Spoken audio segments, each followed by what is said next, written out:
Эхэлцгээе.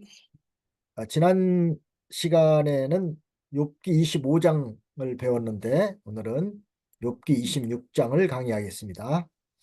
Хэдүүлээ өнгөрсөн жилээр Йов 25 дахь бүлгийг үзсэн. Өнөөдөр болохоор Йов 26 дахь бүлгийг үзэх гэж байгаа. 욥기 26장의 장명은 은밀한 곳에 계신 하나님. 은밀한 곳에 계신 하나님. За 26 дахь 26-гийн 핵심이죠. 예, 제목이요.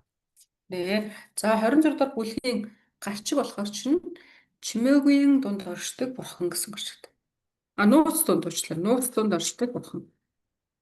여기 이제 대지를 네 개로 나눌 수 있는데 첫 번째 대지는 욥이 빌닷의 도움은 유익이 되지 못한다고 함.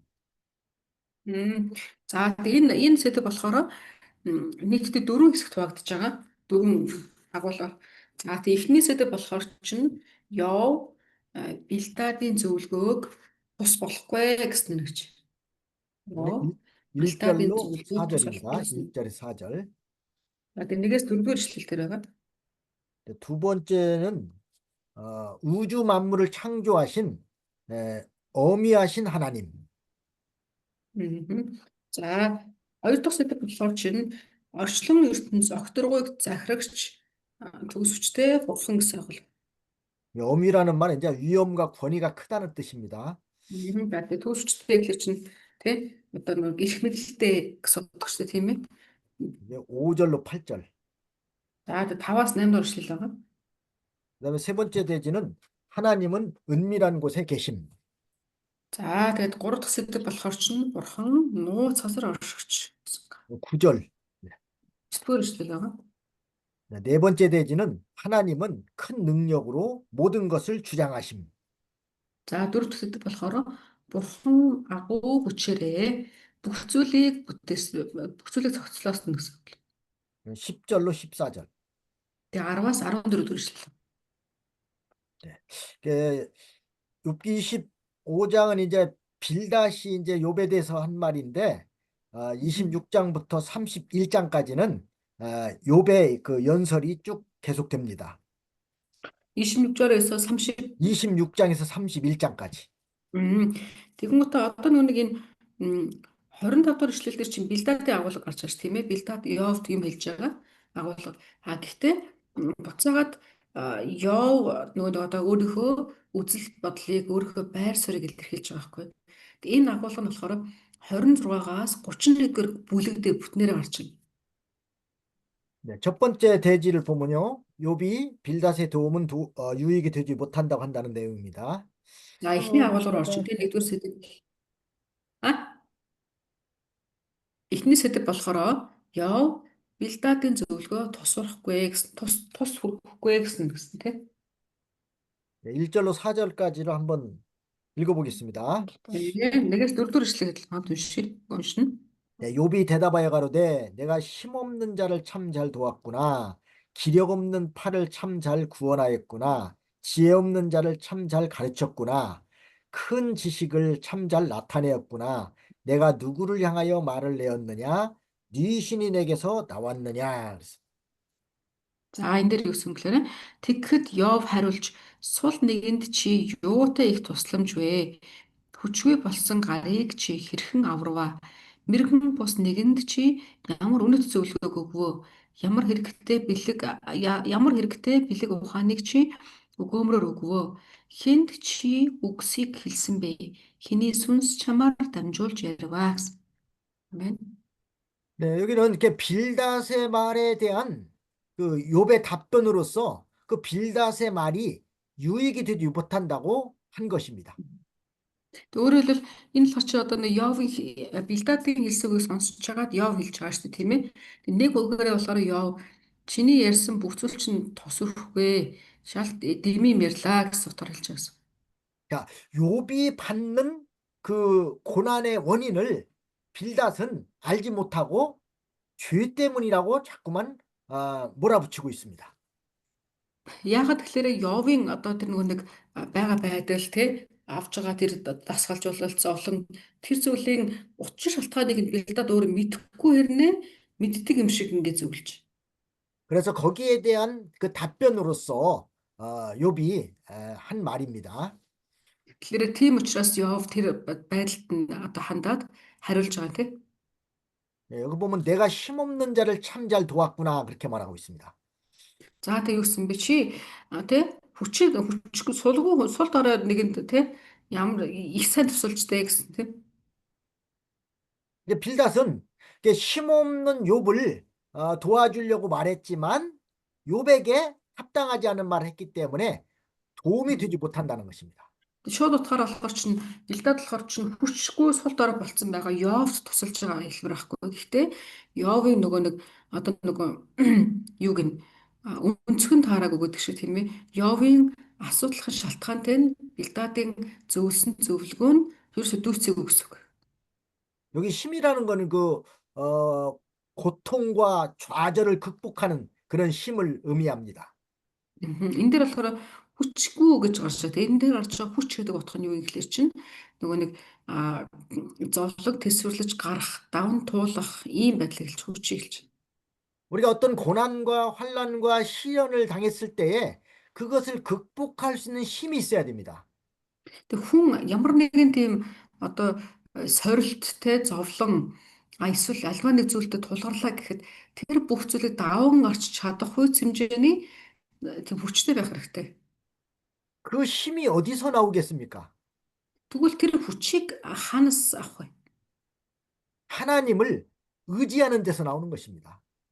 Тэгээ тэр хүч хаанаас гарч ирдэг гэхээр бурханд итгээд бурханы түшиглэх үед бий болдог. 또한 하나님의 말씀을 굳게 붙드는 데서 나오는 것입니다. За бас яадаг гэхээр бурханы үгийг дуулууртай ингээд зуурах үед бий болдог тэр хүч нь. 예, 고난과 환난을 당할 때 적극적으로 하나님께 가까이 나가야 힘이 있고 하나님 말씀을 굳게 붙들어야 힘이 있는 것입니다. Өөрөөр хэлэх юм бол те асуудал бид нэр яг зүйлээрээ асуудал байх тусам нь бурхан руу очиод зуураад тэгж ингээд нөө бурханаас зууралдаж иж хүчүүдийг авах хэрэгтэй давах хүчийг. 그래서 참으로 믿음 있는 사람은 이렇게 환난과 시험을 당할 때는 더욱더 하나님께로 가까이 나오게 돼 있습니다. Тэгээ ингээ одоо тэгээ энэ нууцыг мэддэг тийм хүмүүс бол асуудал тулгарлаа гэхэд шууд бурханаас ч зуурдаг.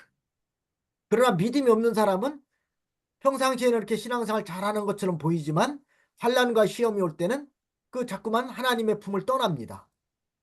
Харин эсэргээрээ хүн яадаг гэхээр бодит одоо чихэн жирийн үед зүгээр байжсэн асуулт тулгараад ирэхлээр шууд өөр зүйл рүү зүгтээ авчдаг. Унаас биш. 그 환난을 모면해 보려고 떠나지만 결국은 떠나는 순간에 마귀에게 붙잡히게 되고 힘을 잃어버리는 겁니다. Тэг хүн юу ч боддог гэхээр за би энэ удаадаа гэж боддог. Тэгээд эзний өмнөдөө зөрүүлж эхэлдэг. Гэхдээ хүн энэ нэг удаа хойш зогссон тэр үеэс ахуулаад яадаг гэхээр түүний эзэн солигддог. Бурхан биш харин муу нэг бол солигддог. 네, 성도들 가운데서도 그런 사람들이 있습니다. 이렇게 평상시에는 이렇게 교회도 잘 나오고 예배도 잘 드리다가 그 가정이라든가 아니면 자신에게 어떤 시험이나 환난이 왔을 때 교회를 떠나는 사람이 있어요. Тэгээ чуулган дотор ч гэсэн тийм хүмүүс зөндөө байдаг. Өөртөө нэг одоо миний асуудлууд гараад ирэхлээр шууд би мэдээд шийдчихье гэдэг чдэг хүмүүс байдаг. 진리를 확실하게 깨닫지 못했기 때문에 그렇습니다. Тэгээ тэгдэг хүмүүс ямар хүмүүс байдаг гэхээр тийм хүмүүс болохоор үнний талаар бүр мэдээгүй хүмүүс, ухаараагүй хүмүүс байдаг. 하나님을 의지하지 않고 말씀을 굳게 붙잡지 않았기 때문에 그런 것입니다. Шууд утгаараа бурханд ухаараагүй гэдэг нь юу гэж хэлэхээр бурханд бүр нөө даатгах чадахгүй тий. Тэгээд өмнөөс зуурна гэдэг ойлголтыг мэдтгүү тийм хүмүүс гэсэн. 이게 구속의 진리가 참으로 믿어지는 사람이라면은 어떠한 환난이 온다 할지라도 어리석게 하나님을 원망하거나 떠나지 않습니다. Тэгээд жинхнээсээ тэр одоо нууц дотор байгаа бурханы тэр хүчийг ойлгосон хүн яадаг гэхээр хичнээн төвчгүй нөхцөл байдалд орсон ч гэсэндээ эзэн бурханаас ингэ зурдаг. 네, 죄값으로 지옥 갈 수밖에 없는 나를 구원해 주시기 위해서 십자가에서 피 흘려 주신 그 주님의 구속의 은혜가 참으로 믿어진다면은 어떻게 주님을 배신하고 떠나겠습니까? Гэтэ хүн яагаад хүмүүс ингэ цулаанаас явсан хүмүүсийг бид нэр тэр үнэн байхгүй ч хэлээд байгаа гэхээр үнэхээр үнэнтэй хүмүүс болохоор чинь Есүсийн талаар мэдэх үедээ бүтэн ухаарад авчлаар тэр эзнээс нүүр буруулна гэж юу байдаггүй. 그래서 우리가 영적인 힘이 있어야 되는 거예요. Тэгэхээр тийм учраас бид нэр одоо эндээсээ тодорхой хэмжээнд тийм хүч чадал 그래야 ялангуяа сүнслэг хүч чадал гэдэг зүйлийг маш чухал тооцоод тийм юм байх хэрэгтэй. 네, 그래야 신앙생활을 바로 할 수 있습니다. Тэгээ хүмүүс нь яагаад тэгжээч би сүнслэг хүчтэй байж ч итгэлийн амьдралаар сайн амьдарч чаддаг. 그리고 또 기력 없는 팔을 참 잘 구원하였구나 그랬죠. Мгм. Аха. За тэгээд цааш нь нэгдүгээр бүлэг дээр дахиад юу гэсэлэр хүчгүй болсон гарыг чи хэрхэн аварваа гэсэн тийм. 욥이 병이 나서 기력이 없기 때문에 빌닷이 욥에게 힘을 주려고 말을 했지만 그 말이 구원이 되지 못했다는 것입니다. Мгм. За явгын хувьд чинь өвдсөн те хүчгүй болсон ийм байгаад. Тэгэхээр өвдсөн хүчгүй болсон хүнийг гарч гисэндээ сулддаг тийм ээ. Гэтэ Йов бэлдэ таньс гэхээр энэ Йовыг ингээд хүчрхүүлэхийн төлөө ингээ өмнөд хэлж байгаа гэж өөрийгөө бодоод байгаа. Гэтэл Йов юу гэсэн гэхээр эн чинь юу вэ? Одоо төвшин хүрхгүй те төвшин хүрхгүй юмар намайг ингээд аварж байгаа юм шиг ийм байдал гарч байна гэж хэлж. 빌닷도 나름대로 욥을 도와주려고 말은 한 것이지만은 그 말이 오히려 욥에게는 도움이 되지 못했다는 것입니다. Мм. Яг нь шууд тооруулаад бэлдээд яасан гэхээр Яв туслах гэдэг юм хэлээд байгаа тий. Гэтэ Явын хувьд болохоор чинь над ч бол хэрхий хүүхдээ юм байна гэдэг шиг тий. Ингээд өөрийнх нь нөхцөл байдалтай нийцэхгүй зөвлөгөөг бэлдээд өгөөд исэн гэсэн үг. 근데 빌닷의 지혜와 지식으로 하는 교훈은 욥에게 유익이 되지 못했고 도리어 손해만 준 것입니다. За тэр бэлдадын хэлж байгаа тэр бүх тэр одоо мөрөөдөл тэр бодвол түүний итгэл зориглолт гэх бүгдийг хэлж байгаа боловч аль нь ч байсан Явын хувьд л төвшингийн хувьд айгүй тийм доогуур төвшингийн нэмдэг ярьжсэн гэсэн үг. 그러니까 초보적인 진리만 깨달은 사람은 좀 더 깊고 신령한 진리의 그 길을 걸어가는 사람들을 이해하지 못하고 자기의 그 지식으로 그를 위로하려고 하지만 위로가 되지 않습니다. Мгм. За тэгэхээр үнэхээр яг бүр нэг юу яадаг те а юу шиг өөрийн ингээ хүчээрээ те бэлдат шиг ингээд явдаг хүмүүс байдаг. Тэд нар хичнээн хүчээр хичээлж гэсэндээ сүултээ яах одоо чадал нь барагдах тохиолдол байдаг. 뭐 적절한 비유가 될지 모르겠지만요. 예를 들어서 가령 초등학교 학생이 한 1, 2학년 된 학생이 자기가 그 배운 그 학교에서 배운 그 공부의 지식을 많이 알고 있다고 그래서 대학생들한테 그걸 가지고서 그 상당한 자기가 지식을 가지고 있는 줄로 그렇게 말한다면은 대학생들이 볼 때는 그건 유치한 것입니다. Тэгээ шууд хараадлаа ингэж зүйрлж болно. Одоо бэлдаад шиг ийм хүмүүс гэх юм бол биднийхээр бол ингээнээр нэгдүгээр ангийн хүүхдүүд гэсэн үг байхгүй. Нэгдүгээр ангийн хүүхдүүд бол яг өөрийнхөө сурах ёстой тэр нэг жилийн хугацаанд сурах ёстой тусгай хөтөлбөр гэж байгаа тий. Тэрийг авах бол болох байхгүй. Харин гэтэл одоо тэр бэлдаадын байдал ямар гэхэлж нэгдүгээр ангийн хүүхд шиг тийм одоо мэдлэгтэй хэрнээ их сурвалжчид би сурна гэдэг байгаа тий гэж хэлсэн гэсэн үг. 네, 이렇게 성경의 깊은 진리를 많이 깨닫고 배워서 깨닫고 또 기도를 많이 함으로 인해서 영적인 그런 그 실력을 갖춘 사람은 이런 그 힘 있는 사람이고 이런 사람 어디 가서든지 많은 사람에게 유익을 줍니다. Мгм. Тэг харин эсрэгээр нь те юу тийм бэлдаад шиг биш хүмүүс бас байгаад байгаа тийм ялангуяа өөрийнхөө тэр нөгөө байр суурийг мэддэг тийм тэгэхээр байр суурийг мэддэг гэсэн мөртлөө пистэ зүлэж гэсэн бас мэддэг ийм хүмүүс яадаг вэ дараад нь энэ удаа бэлдаад шиг ингээд хурдан хурдан өсөд ч мөнгөө гэж гэсэндээ юун дараа алснаа харах юм бол илүү өгөөжтэй байдаг гэсэн үг. 이게 빌닷이 욥에게 유익을 주지 못하고 손해만 준 이유는 바로 빌닷의 신앙과 그 진리 지식의 정도가 욥의 신앙과 진리에 도달하지 못했기 때문입니다. Мгм. За тэгээд бэлдээтэй хувьд ч гэсэндээ одоо яг тийм юун дээр ирж чинь те хин Йов дээр туслах гээд ирж байна. Гэтэ яг үнэндээ Йовын одоо хэмжээ цензуур те тэр бүх зүйлүүд нь бэлдаадаас хавьгүй илүү байсан гэсэн үг. 지금 욥은요, 연달을 받아서 이 정금과 같이 되기 위해서 고난을 받고 있습니다. Мгм. Тэгээ Йовын хувьд ч одоо яаж байгаа лээ? Тэрээр нөгөө нэг одоо ятгалганд орсон те ятгалганд орсон тэгэнгუутаа өөрийнхөө итгэлийг одоо цэвэршүүлж байгаа алтан бит одоо болгохын тулд ийм шүүлтэнд орж байгаа. 그런데 빌닷은 그런 욥의 신령한 뜻은 깨닫지 못하고 욥이 음. 죄를 졌기 때문에 고난을 당하고 있다고 공격하고 있는 것입니다. Тэгээ Бэлдадтай болох чинь Йовын одоо тэр итгэлийн түвшинг нь ойлгохгүйсэн тий. Харин эсрэгээр нь чи асуудалд унаад гэмд орсон. Одоо чи тий ийм асуудалд унтсан ийм хэцүү байгаа гэж бол чи яахааргүй гэмнэл үйлцсэн гэж гараа гэд.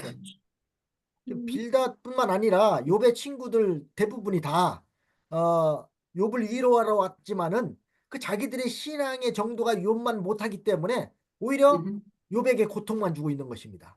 Тэгэхээр одоо нөгөө нэг юу юм гэсэн үг байгаа байхгүй юу? Тэгэхээр чин нөгөө нэг хэнийг хэн блэ Йовыг болохоор тий төвшин ерөөсө хүрхгүй юм дээр ингэж хэлж байна гэж хэн яасан бэ? Йов буцаагаад Билдад руу хэлж байгаа гэсэн. 한국 속담에 그런 말이 있어요. 선무당이 사람 잡는다. 그런 말이 있어요. 서 그게 무당 아시죠? 무당. 막 굿하고 하는 무당. 그 여자들 있는 음. 아니죠. 그 여자들이 막 이렇게 이상한 옷 입고 막 점 보는 사람들이 무장하는 거죠, 목사님. 점하고 그런 사람들. 이게 좀 네. 어설픈 제대로 된 무당이 아닌 사람은 오히려 도와주는 게 아니라 그 사람을 더 망친다는 그런 뜻이에요. Тэгэхээр хүмүүс болохоор тэгж боддог. За намайг нэг амьдралын маань дээшлээд өгөөч гэдэг юм нөгөө мэрэгч төлөвч тийм хүмүүс төр очдог.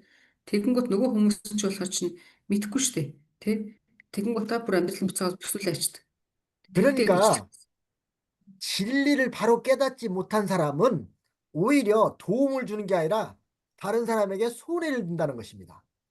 Тэгэхээр үннийг бүрэн мэдээгүй хүмүүс яадаг вэ? Бусдад туслана гэхээс л өөр буцаад бусдыг бүр одоо сэглээд аждаг гэсэн бүчгүй болгоод очимл гэж. 그러니까 진리를 잘못 깨달았기 때문에 이단들이 나오잖아요. Тэгээ яадаг гэхээр тэр дундаас чинь буюу хагас ойлгосны дутуу зохиосон өгөр гэдэг шиг тийм байдлуудаас болоод яаж юм гэхээр чинь тэд 그 нэр юу 이단, болох вэ? 그 이단들은 Одоо нөгөө нэг тэр буруу гэдэг нь гарч ирээд байгаа гэсэн үг байхгүй. 그 이단들은 도움을 주는 게 아니라 오히려 사람을 더 망하는 길로 빠지게 하는 것입니다. Тэгэхээр илүүгээр нөгөө хүмүүс туслана гэхээс илүүгээр одоо яаж юм гэхээр чинь илүү бүр тэднийг хэцүү байдлаар оруулж байна гэсэн үг. 그래서 이렇게 뭐 쓰러져서 상한 심령을 가지고 있는 사람에게 가서 좀 싸매주고 위로해주고 붙들어주면은 유익이 되겠지만은 도리어 책망만 하면은 유익이 되지 못합니다. Тэгэхээр бид нар яадаг гэхээр одоо тэгэхээр бид нэр тиймэрхүү хүмүүс дээр нөгөө нэг яах вэ? Одоо хамаагүй харьцаас ингээ бас болгоомжлох хэрэгтэй гэсэн үг. 그러니까 욥의 친구들은 욥을 위로해 주겠다고 찾아오긴 왔는데 계속해서 욥을 그 욥에게 고통만 안겨주고 있는 것입니다. Тэгээ Йовын найзууд л хорч яаж болов өөрсдөө бол тэ бүр болцсон бүрдсэн гэж үздэг байгаа байхгүй. Тэгэхээр утгаараа очиж Йов туслая тий гэж ирж. 왜 그런가 하면은 자기들의 깨달은 진리가 욥의 그 고상한 진리에 미치지 못하기 때문입니다. Тий. Яагаад л тэд нэр өөрсдөө болохоор одоо болцсон гэж үздэг шүү дээ тий. Тэр утгаараа харин Йов болохоор чинь тэр тэдний өөрсдөө төвшнгөр өөрсдөө дүнхтэй бүр болцсон гэж дүгнж байгаа. Харин юугаар бол Йовын төвшнгөөс үнэхээр зөрөгтэйсэн. 네. 그 어유님 들었어요? Оюун нэмтрөө уушаасаа. 강의 시작하기 전부터 гэж байсан 아, 건데. 그랬어요? 네. 근데 우리 아까 기도하기 전에 저 목사님 그 말씀 확인을 드렸었거든요. 확인을 못했네. 그럼 아까 누가 네. 자, 그리고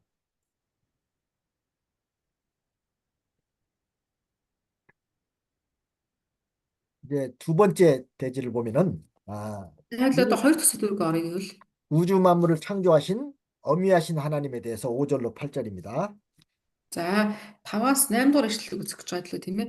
Орчлон ертөнц болон тэнгэр огцрог бүтээсэн бурхан төгсөж бурхан төлөө үзэж байгаа. 자, 먼저 5절 6절 한번 읽어보겠습니다. Байдлаа 5 болон 6 дугаар ишлэлийг харъя. 음령들이 큰 물과 수족 밑에서 떠나니 하나님 앞에는 음부도 드러나며 멸망의 웅덩이도 가리움이 없음이니라. За энэ дээр юу гэхээр 5 6 тий. Усны доороос үхэгсдийн усанд амьдрагсдыг хамтаар чичирдэг. Түүний өмнө үхэгсдийн орон нүцгэн бөгөөд сүйрлийн газарч хучигдаж халахлагдаагүй. Мэн.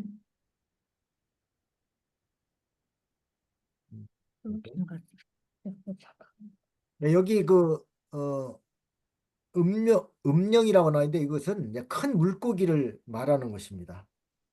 음, 큰 물고기예요? 예.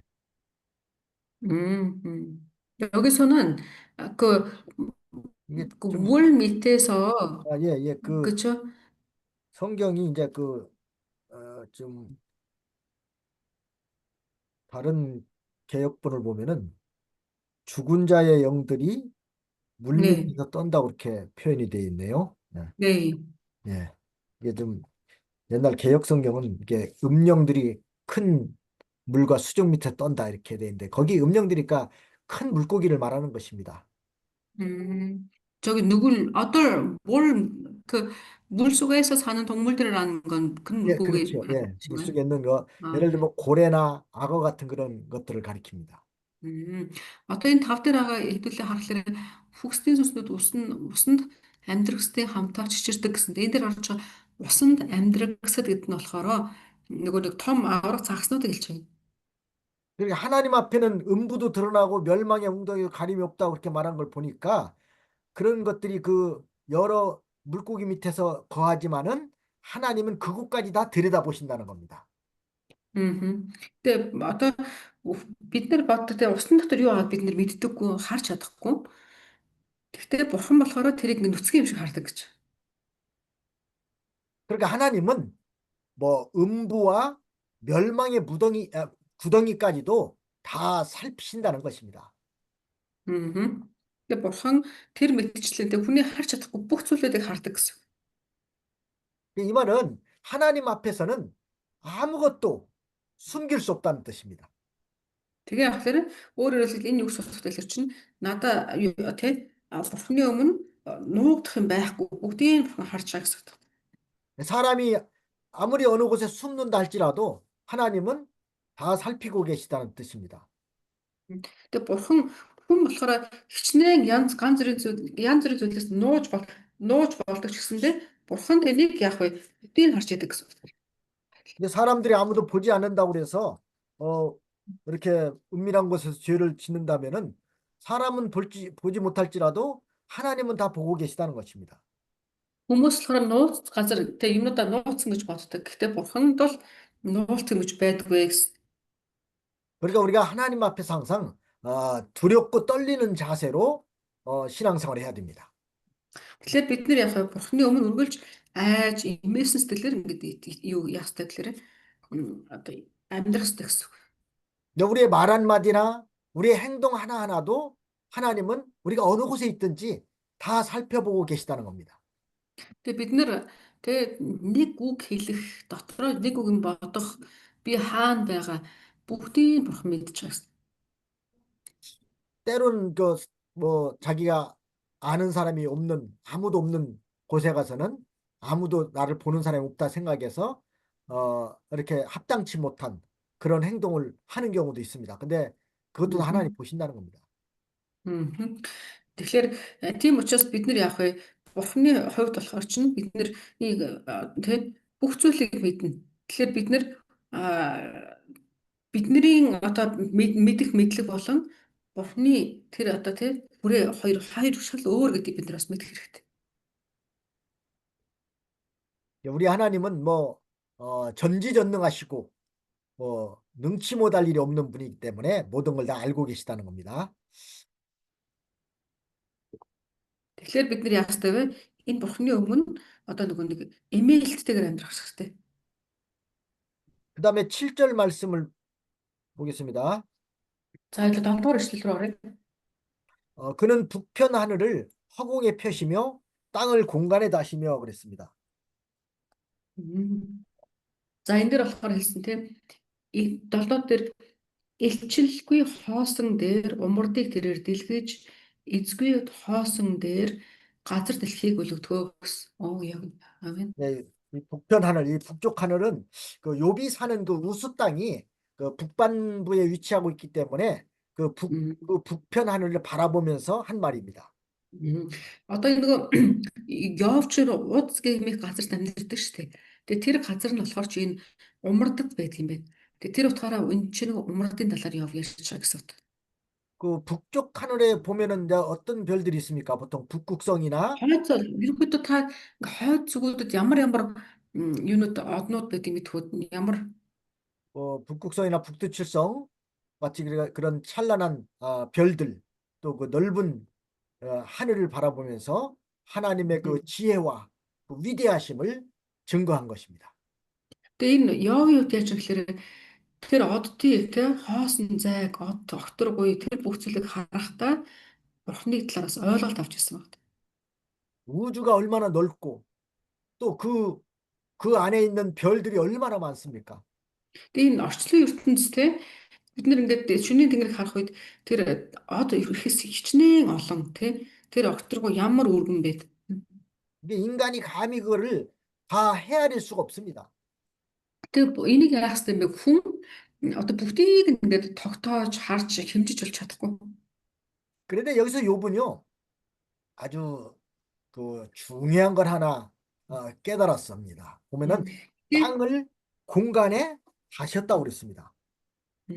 Тэгээ эндээс болохоор ч нөгөө нэг эн чин бүр нөгөө юу юм шинжлэх ухааны нээлт эхлэхээс бүр өмнө Йов энийг ойлгосон гэж те бүр насар чухал зүйлийг ойлгосон баа те. 땅을 공간에 매달았다는 뜻입니다. Тэр нь юу вэ? Бидний амьдрал дэлхий энэ нөгөө хоосон огторгуйт бурхан өлгөж өгсөн гэдгийг ойлгосон байсан. 자, 이것은 욥이 이 지구가 공중에 떠 있는 것을 알고 있었습니다. Тэгээ өөрөөр хэлэх юм бол Йов юу ойлгосоо бидний амьдрал шиг дэлхий чинь те ямар нэг юм ширээ мөрөн дээр ч юм уу тавигдаагүй мэн гэдгийг ойлгосон те. Агаар дээр байгаа гэдэг. 뭐 당시에는 과학이 발달하지도 않은 시대인데 욥은 벌써 지구가 벌써 이렇게 공중에 떠 있다는 것을 알고 있었습니다. Тэгээ нөгөө нэг бүр тийм юу гэдэг шинжлэх ухаан бүр шинжлэх ухаан гэдэг шинжлэх гэдэг үгэн хүмүүс мэдээгүй байх Йов л тийм ээ. Бурхантай хамт байхдаа энийг ойлгосон байсан гэж. 근데 욥이 어떻게 이렇게 이 같은 자연계에 대한 진리를 알았을까요? Тэгвэл Йов яаж тэгдэг ойлгосон гэж бодож байна. 이제 하나님이 무한하시기 때문에 하나님께서 창조한 우주 공간도 무한할 것을 깨닫고 그 무한한 공간에 지구가 떠 있을 것을 어느 정도 깨달은 것입니다. Бурхан өөрөө төгс хүчит тийм ээ. Төгс хүчит тэр бурханы бүтээсэн тэр огторгоос хансар ертөнц бас үнэхээр хязгааргүй. За тэгэнгүүтээ энэ хязгааргүй дотор яаж юм гэхэлэр чинь эзэн бурхан өөрөө тэрийг тогтоосон юм гэж гэдэг ойлгосон. 또한 하나님의 계시로 밝히 알았을 것입니다. Магадгүй те энэ бол яаж Йовд бурхан өөрөө хилчилж харуулсан баг. 당시에는 땅이 공중에 매달려 있다는 사실을 아무도 모르고 있었을 것입니다. Тухайн үед те нөгөө одоо энэ газар буюу орчлон ертөнцийн чинь агаар дээр те хий дээргээ байдаг гэдгийг мэддэг хүн яваас өөр байхгүйсэн баг. 그러나 욥에게는 하나님께서 알게 해주신 것입니다. Харин бурхан Йовд тэрийг ингээ ойлгуулж өгч. 옛날 사람들이 생각하는 이 땅은 그냥 평평하다고 이렇게 생각을 하고 있었어요. Тэгээ дээр үед яагаад л хүмүүс чинь нөгөө данг газрыг болохоор чинь тийм ширээний тавцан шиг л гэж ойлгодог гэсэн шүү дээ. 또 하늘도 이렇게 지구를 이렇게 덮고 있는 줄로 이렇게 알고 있었습니다. Гэтэ харин тэгэнгүүтээ тэр ширээн дээр ингээд юу гэдгийг тэр нар мар юу гэдгийг од ирсэн зүгээр ширээний бүтээлх шиг бүтээлтэй байгаа гэж ойлгож байна. 그러나 오늘날에는 우리가 다 과학적으로 입증이 됐지만은 지구는 이렇게 둥글잖아요. 그죠? Гэтэл бид нэр одоо ингээд мэдцгээсэн те дэлхийн ертөнц ямар байсан бэлээ бөөрө хийгээсэн. 또 지구는 가만히 있는 것이 아니라 계속해서 돌고 있습니다. Тэгээ бас дэлхийн ажлыг зүгээр байгаагүй үргэлж ингээд яаж ирвэ эргэж байгаа гэдэг бид нэр одоо л мэдчихэв. 그러니까 오늘날에 와서 이렇게 지구가 둥글고 공중에 매달려 있다는 것은 벌써 과학적으로 다 증명이 됐고 욥이 깨달은 성경과 일치하는 것입니다. Тэгэхээр хэдүүлээ тэрийг харах юм бол яаж вэ? Аль хэдийн Йов тэгвэл юу гэсэн бэ? тэрийг бүтэн мэдсэн байсан гэж байна тийм. 그러므로 성경 말씀을 그대로 믿는 것이 가장 완전한 지식이라는 것입니다. Тэгэхээр бид нэр эндээс юу мэдэх вэ гэхээр Библийн ишлэл, Библийн агуулгууд гэдэг бол тийм одоо орчлон тайлаагүй юм гэсэндээ мэдүүлж байгаа. Тийм агуу ойлголтууд гэдэг мэд хэрэгтэй. 이게 인간의 지혜와 지식이 뭐 아무리 훌륭한 것 같아도 결국에는 성경으로 다 돌아가게 돼 있습니다. Тэгээ өөрөөр хэлэх юм бол хүний одоо тэр мэдлэг, оюун ухаан гэдэг зүйл нь хичнээн алдартай, гоё идрэж ойлгогдож байгаа юм шиг боловч яс юм дээрээ буцаагаад бүх юм нөгөө нэг бүтээгч рүүгээ л хэрэгдэг гэдэг шиг тийм эзний үгээр буцаад ингээд ойлголтод нь тайлагдчих. 여러분, 지구의 지름이 몇 킬로나 되는지 아십니까? Хирэм юу? Хирэм? 지름, 길이. Жирэм. 지구의 길이. Аа та нүг дэлхийн нүг уртыг мэдхүү. Дэлхийг бүсэлсэн урт гэдэг шүү дээ. Тэр. 지구의 크기는요, Монгол хүний нэртэй инкватор гэдэг. 과학 시간은 아니지만 참고로 12,742km입니다. 12,742 2km. km. 네. 음. 크기가 그래 이렇게 일직선 지름을 말하는 거예요. Оо одоо тэр нэг юу шүү дээ. Урт нь дэлхийн нэг тойргийн урт болохоор ч нэ шүү дээ. 12,742 км 예, ачаа. 12,742km. 12,000 дэлхийн тойргийн урт шүү дээ. 12,742 км гинэ. 그럼 한번 계산 한번 해볼까요? 그럼 지구의 둘레는 얼마나 될까요? 12,700. 아니 그럼 지리는 여기서 어디서 어디까지 12,000인가요, 목사님? 그럼? 직선은 그 지름 반지름 그러잖아요. 뭐 원을 잴 때. 예, 잠시만요. 그 энэ 12,000 км гэж бол бид нар чинь эндээс уус ороход чинь 1000 кm-ээр явцдаг үстэй. 자, 그러면은 지구의 그래서 11,000 km үлдчих юм шиг бол цаана. 지구의 둘레는 약 4만 킬로미터가 나오네요. 그죠? Ийм байна. Зүр дэлхийн зураг биш дэлхийн хэмжээний энэ зураг энэ бүслөхөр юу лээ? Бүслүүр Монгол гэрээр ярих юм бүслүүр нь биш. Зүгээр диаметр нь 12,742 юм байна. 지구 한 바퀴가 хэдүүлээ Монгол бүслүүрээр ярих юм бол 그 둘레는 얼마예요, 목사님? 혹시 아시나요? 그렇게 지구 한 바퀴 돌려면은 4만 킬로미터라고야. 4만 킬로미터요? 그게 지름 곱하기 3.14가 둘레 아니에요? 그죠? харин тийм арай л жоохон бодчих. Тэгэнгүүт бүслүүрийг бодох юм бол бүслүүрээр нь үзэх юм бол 40,000 км. 자, 그런데 놀라지 마세요. Гэтэ яг манай эх орны маань тэр газрын зурагчаас гоё нилээ хэсэг цаг эзэлдэг штэ. 그러면 태양의 그 지름은 얼마나 될까요? 태양.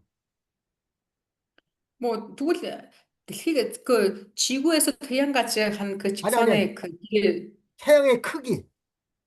태양의 크기. 태양의 크기. нарны томын хэмжээний талаар мэдгүй байна. газар зүйтэй сайн хүн байна уу? 아까 지구는 12,742km라고 했잖아요. 크기가. 그러면 태양은 얼마나 클까요? 우리가 이렇게 지구에서 바라보는 태양은 한 달 정도만하게 보이잖아요. Бид нар одоо ингээд нарнаас ингээд дэлхийд дээрээс нарыг харахаар нэг ийм гарны үнд ингээд орчих гээд байдаг шүү дээ нэг жижигхэн тий. Тэгвэл яг үнэндээ нар чинь хэр том юм бэ мэдхүү таад. 태양의 크기는요. 139만 2,700km입니다. 자, 139만 2,700km. 2,700km. 그 얼마나 크다는 게 상상이 됩니까? 우리 지구에서 볼 때는 달 정도 크기만 하기밖에 안 보이는데 실제 크기는 지구보다 109배나 큽니다. 109배. 네, 109배. дэлхий яг харахад ингээд нар жижигхэн харагдаж байгаа гэтэл дэлхийгээс болохоор 109 дахин том гэж. Дэлхийгээс 109 дахин том. За тэгээд нарны диаметр биш тий. тэрийг харах юм бол сая 390 мянга, сая 390 мянга 92,700, сая 392,700 тийм ээ. 이게 어마어마한 그 태양계만 해도 어마어마한 크기입니다. За ингээд харахад те Бурхны бүтээсэн бүтээлүүдийн хэдүүлэг ганцыг нь л харж бодож байна. Өөрөөр хэл ганцхан нарны талаар хэлээд ярьж байгаа байхгүй. Гэж ингэж ярихад л гэхэд ийм байна гэсэн. Ийм том. Ганцхан нарыг хэлээд ярьдаг. 왜 태양을 중심으로 해서 이렇게 다 돌고 있는 별들이 그 태양계라고 그러잖아요. 수성, 금성, 토성, Окей. 지구, 이제 나오잖아요. 수금, 지화, 목, 토, 천, 해. Окей 그거 말씀하셨죠. Тэгээ 그렇죠. нарыг ингээд тойрж байгаа нарны аймаг гэж ярьдаг тий? 태양계. 그 태양계인데 하늘은 태양계만 있는 게 아니잖아요. 은하계라고 또 있는데 뭐 이로 상상할 수 없을 만큼 어마어마한 그런 크기를 하나님이 만들어 놓은 겁니다. Тэгээ өөрөөр хэлэх юм хэрвээ ингээд нөө Бурхны бүтээлийн талаар сурах юм бол тий бид нэр ингээд нөө үнэхээр толгой задрах хуйцаар тий ойлгох юм аргагүй. Бүр ингээд яа юу болоо гэж толгой ингээд бүр мандраад багтахгүй тий ойлголт. Тийм хэмжээний. 그 지구에서 태양까지 거리가 지난번에도 한번 말씀드렸지만 약 1억 4,960만 킬로, 약 1억 5천만 킬로나 돼요. Аа. За тэгээд нөгөө нэг дэлхий тэгэл энэ дэлхийд бол нар дэлхийгээс хэр холоо шүү дээ гэсэн чинь сая юу 150 сая километр зайтай байгаа шүү дээ тийм. 이거를 지구가 아까 12,742킬로나 했는데 지구를 갖다가 무려 태양까지 몇 개를 놓아야 되는 거리냐면은 11,700개가 지구가 들어갈 수 있는 그런 거리예요. 어마어마하죠? 11,700간. 11,700개. 지구가 11,700개가 있어야 태양까지 닿는다 그 말입니다. 일렬로 놨을 때. Тэгээд тэр нөгөө одоо жишээ нь дэлхийгээс нөгөө нар хүртэлх тэр зайн дээр хэдлээ гэдэг нөгөө нэг жишээлбэл ингээд бид нэр ингэдэж шүү дээ. Эндээс нэг тэр хашаа хүртэлх тоосоо тавиад хэдэн тоосоо орох нь өдрөд үздэг шүү дээ. Тэр шиг хэлээ тоолж үзье гэх юм бол одоо энэ дэлхий байгаа газраас нарлуу хүртэл ингээд дэлхийг тавиад үзэх юм бол хэдэн дэлхий орох вэ гэсэн чинь 11,700 ширхэг дэлхий орно гинэ. 그걸 어떻게 Тийм 계산하냐면 хэмжээний. 아까 태양에 까지 거리가 1억 4,960만 킬로미터라고 했잖아요. 그 나누기 지구의 길이가 12,742킬로 나누니까 11,740이 나오는 겁니다. 이게 지구가 11,000개를 놔야만 갈 수 있는 그런 거리라는 거예요.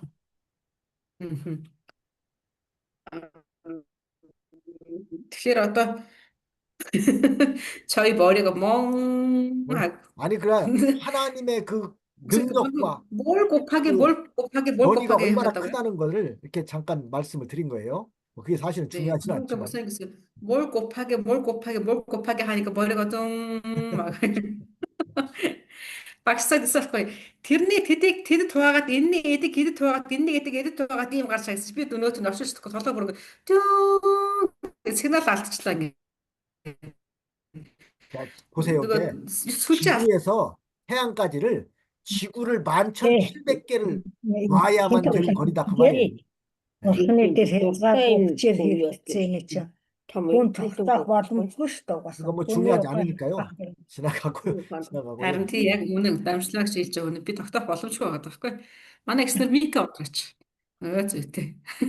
그 19세기에 그 진화론자들이 яриасан. 원숭이가 진화가 돼서 사람이 됐다고 주장을 했습니다. Айгу. Одоо нөгөө алдартай даримны ах байдаг шүү дээ. 19-р зуунд чинь хүн чинь мал билүү сармагчин байсан байхгүй тийм сармагчин байж байгаа гинтхэн ерөөсө босч ирж ажил амьдралыг гэж яагаад яванда хүн болсон гэж ярьдаг тийм. 야, 근데 오늘날 그 유전자 색소가 발견돼서 그 종의 변화가 있을 수 없다는 것이 판명됐습니다. Гэхдээ одоо нөгөө юм хөгжсөн шинжлэх ухаан хөгжөөд ирсэн чинь нөгөө хүний үйлсэл гарлуудыг судалдаг болсон шүү дээ. Тэгээд судлаад утсан чинь одоо хүний тэр одоо хоромсоомод байгаад шүү дээ. Тэр яагаад ч амтан байж байгаа гэмтхэн хүн болох боломжгүй гэдэгт баталсан гинэ. Өөрөөр хэлбэл тэгэхээр нөгөө даруй ахын онолыг нэгцаасан гэсэн үг. 그래서 진화론이 잘못됐다는 것은 과학적으로 증명이 된 것입니다. Тэгэнгүүт та тэр чинь нөгөө буруу байсан юм байна. Арт түмнэрэ гэдэг шиг нөгөө те бүр бүхэл бүтэн дэлхийгээрээ бид нэр хуурдаж амьдраж ирсэн юм байна гэдгээр одоо ингэ баталсан гэсэн. 그러니까 동물들은요, 종류마다 염색체가 다 고정돼 있습니다. Тэгээ одоо яагаад тэгэхээр тийм зөвхөн хүн ба амьтан гэхгүй амьтан ч гэсэндээ төрөл төрлөөр өөр өөр ингэсэн одоо тогтсон юм эсүүд байгаа байхгүй. 그 염색체 숫자는 아무리 오랜 세월이 흐른다 해도 변할 수가 없습니다. Тэгэхээр юу гэдгийг одоо тэр нэг одоо жишээл хулганд байжснаа арслан байжснаа гинтхэн тэр нь хураад хулганд олно хизээч байхгүйтэй адилхан тийм ялгаа авах нь нөгөө жоохон юугаараа өөр амьтны тэр эдис хүнийх хүн болгоно хизээч байхгүй гэж. 예를 들면 사람의 염색체 수는 46개입니다. За 46개요. 예. За тэгэхээр ягаад тэр хүний одоо тэр нэг одоо хоромсон бод баг тэр 46. 근데 22쌍씩 있고 성 염색체가 2개가 있습니다.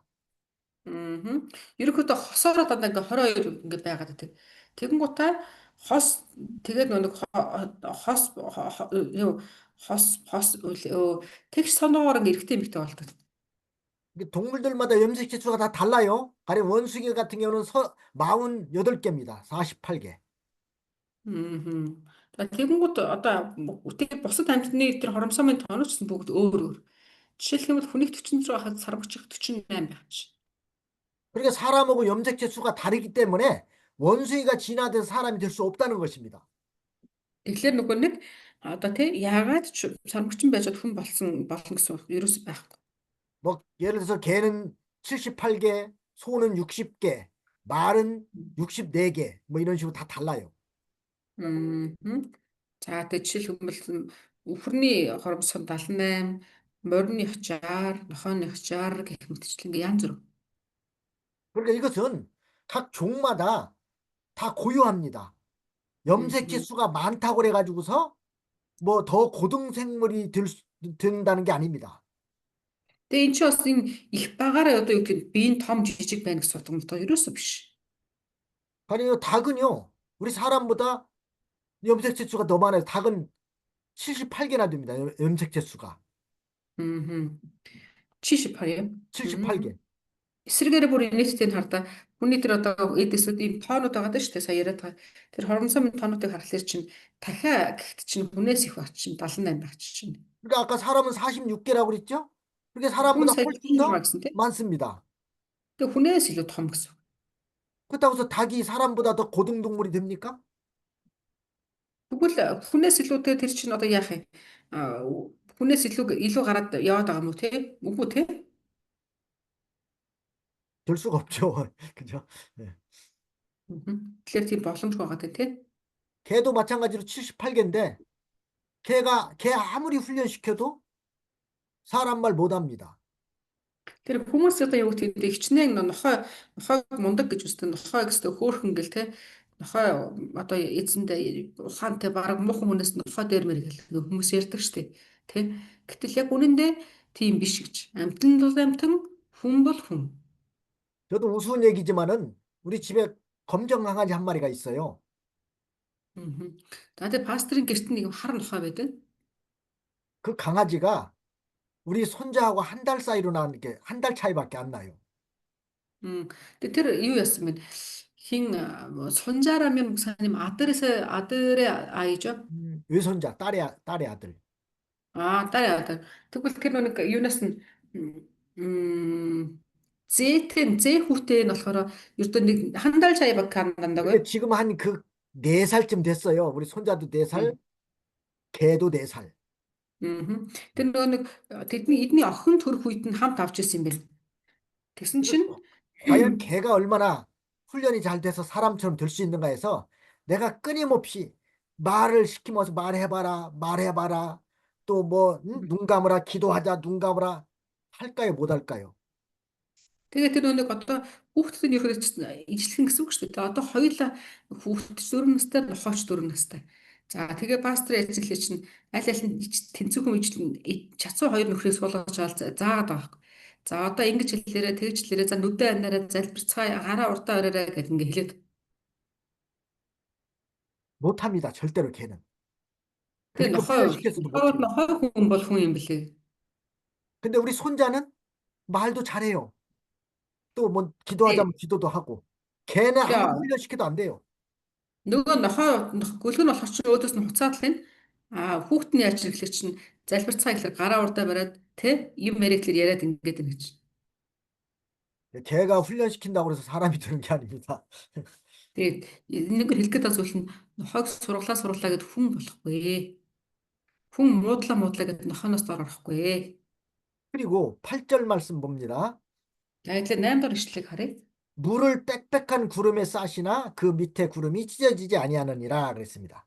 За ихдээ ус чигийг зузаан үйлс дотроо тэрээр цуглуулдаг боловч усан дотор үйлс задарч ундаггүй гэсэн. Амен. 이건 그냥 시적인 표현인데요. Мгм. 구름에 물이 담겨 있지만 그 구름이 찢어지지 않고 물을 싸서 멀리까지 옮긴다는 것입니다. Мгм. Тэгэхээр өөрөөр хэлэх юм бол тэр нөгөө үүл байгаад шүү. Үүлэн дотор ус ингээ хуримтлагддаг гэсэн. Гэхдээ тэр ус хуримтлагдаад байгаа мөртлөө хүн үүлэн дотор үүлрүү яваад ирлээ тэд чинь ямар ч тийм хайрцаг сав цахилгаан байхгүй байгаа шүү дээ. Тэ? Зүгээр нэг уур манан шиг. Тэгсэн мөртлөө тэр уурыг ингээ усыг хадгалаад байгаа. 그러니까 구름이 멀리서 날아와서 비가 오는 그런 자연 법칙을 창조하신 하나님의 능력을 찬양하는 것입니다. Тэгээ өөрөөр хэлэх юм бол гэхдээ хүн үүлэн дотор огц мос орлоо чинь зүгээр нэг ууран дотор л яваад байдаг тийм. Тэсэн мөртлөө тэр дотор ингээд асрыг ус аваад яваад байгаа юм. Тэгээ тэр нь үүлээр те салхиар туугдаж хурч чирээд ингээд бороо олж газрыг ундаалж байгаа. Гэтэл ийм их нөгөө те ойлгогдохгүй юм нууцуудыг бүтээсэн бурхныг яв ойлгосон бөгөөд тэр ингээд бурхныг магтандуулж. 그러니까 하나님은 구름을 만드시고 그 구름으로 많은 물을 운반해 가지고 와서 이렇게 땅에다가 이렇게 비를 내려서 곡식과 모든 그 초목을 다 이렇게 소생시키는 분이라는 겁니다. Өөрөөр хэлбэл те бурхан бүх зүйлийг бүтээсэн. Тэр үүлэгчсэн бүтээгээд тэрийг хэний төлөө бүтээсэн юм бэ? Тэ олон тэр газрыг ундлал сандалгасдаг газруудын төлөө ингээ бүтээгээд хийсэн байна. 근데 오늘 하나님은 우리에게도 참 신령한 그런 그 단비를 내려서 우리의 영혼을 소생시키고 계십니다. За тэгээд бурхан бас биднэр дээр ч гэсэндээ тийм ээ яаж юм хэлээрэ биднэр лөө мөн ийм ангамл байдалтай байгаа биднэр лөө ч гэсэндээ өөрийнхөө тэр амийн усыг илгээж өгдөг. Амен. 그래서 하나님의 말씀을 우리가 잘 듣고 그 말씀대로 행하는 자가 복이 있습니다. За тэгэхээр бид нар яах вэ? Бурханы үгийг сонсоод тэр үгийн дагуу үйлдэж байгаа нэгэнд өрөөл байгаа. 그다음에 세 번째는 이제 그 9절에 하나님은 은밀한 곳에 계심이라는 것입니다.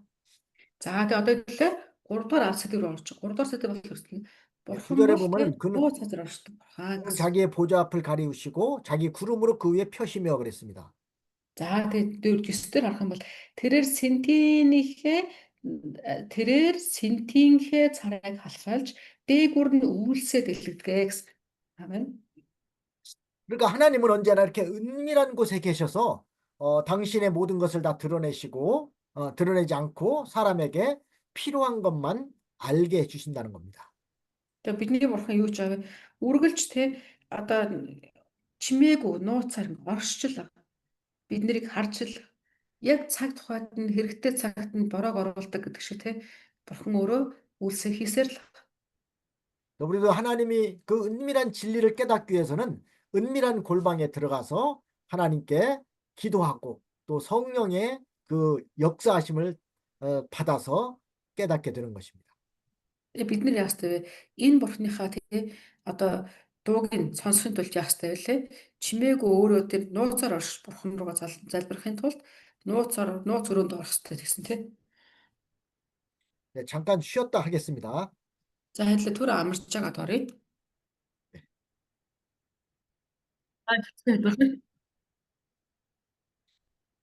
네, 이렇게 아까 9절 말씀에서 보면은 이렇게 인간은 그 하나님의 오묘하신 뜻과 그 궁극적인 신비를 쉽게 알 수가 없다는 것입니다.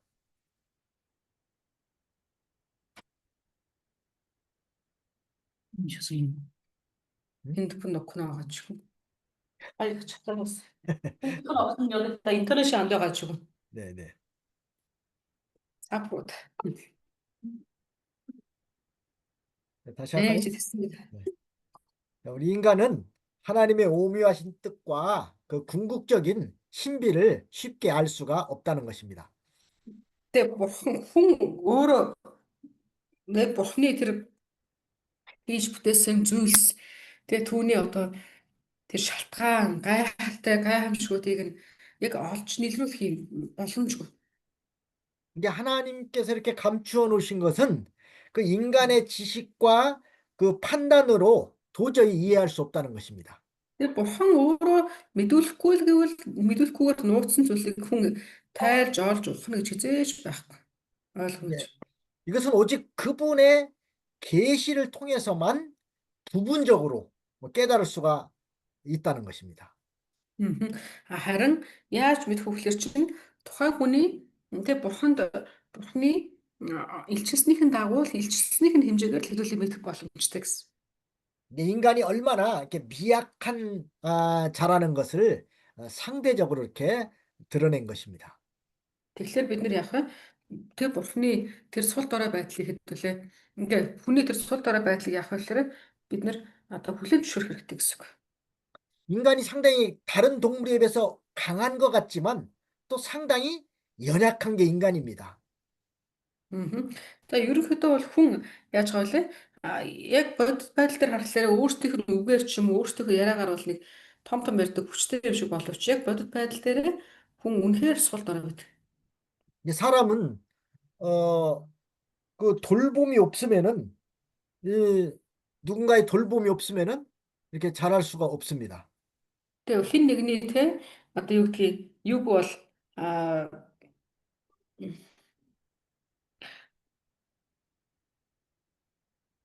хин нэгний нөгөө нэг юг бол те одоо юг хин нэгний тусламж байхгүй бол хүн юу ч чад боломжгүй гэсэн.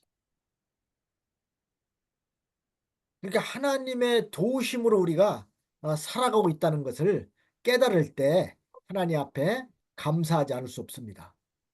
Тэгэхээр бид нэр яг бурхны тусламжгүйгээр одоо тий ухаарах боломж байхгүй гэсэн. 이게 신령한 세계는 우리가 우리 육신의 지식이나 육신의 눈으로 볼 수도 없고 깨달을 수가 없습니다. Тэр бурхны гайхамшигт тэр ертөнцийг яах вэ?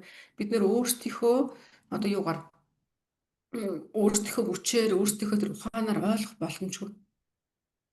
선지자들을 통해서 뭐 앞으로 일어날 일이라든가 모든 그 계시를 하나님께서 주신 것도 특별히 하나님이 그들에게 그런 계시를 깨닫도록 했기 때문입니다. Тэгээ магадгүй тэр одоо ишцүүлэгч нар ч юм уу те урдчлсан болоогүй зүйлсүүдийг ингээд биднэрт хэлж өгч байгаа тийм байгаад байгаа шүү дээ. Тэгэхээр тэр нь болохоор юу вэ?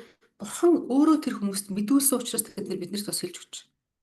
그래서 우리 인간은 항상 하나님 앞에 겸손해야 됩니다. Тэр утгаараа бид нэр яах ёстой вэ?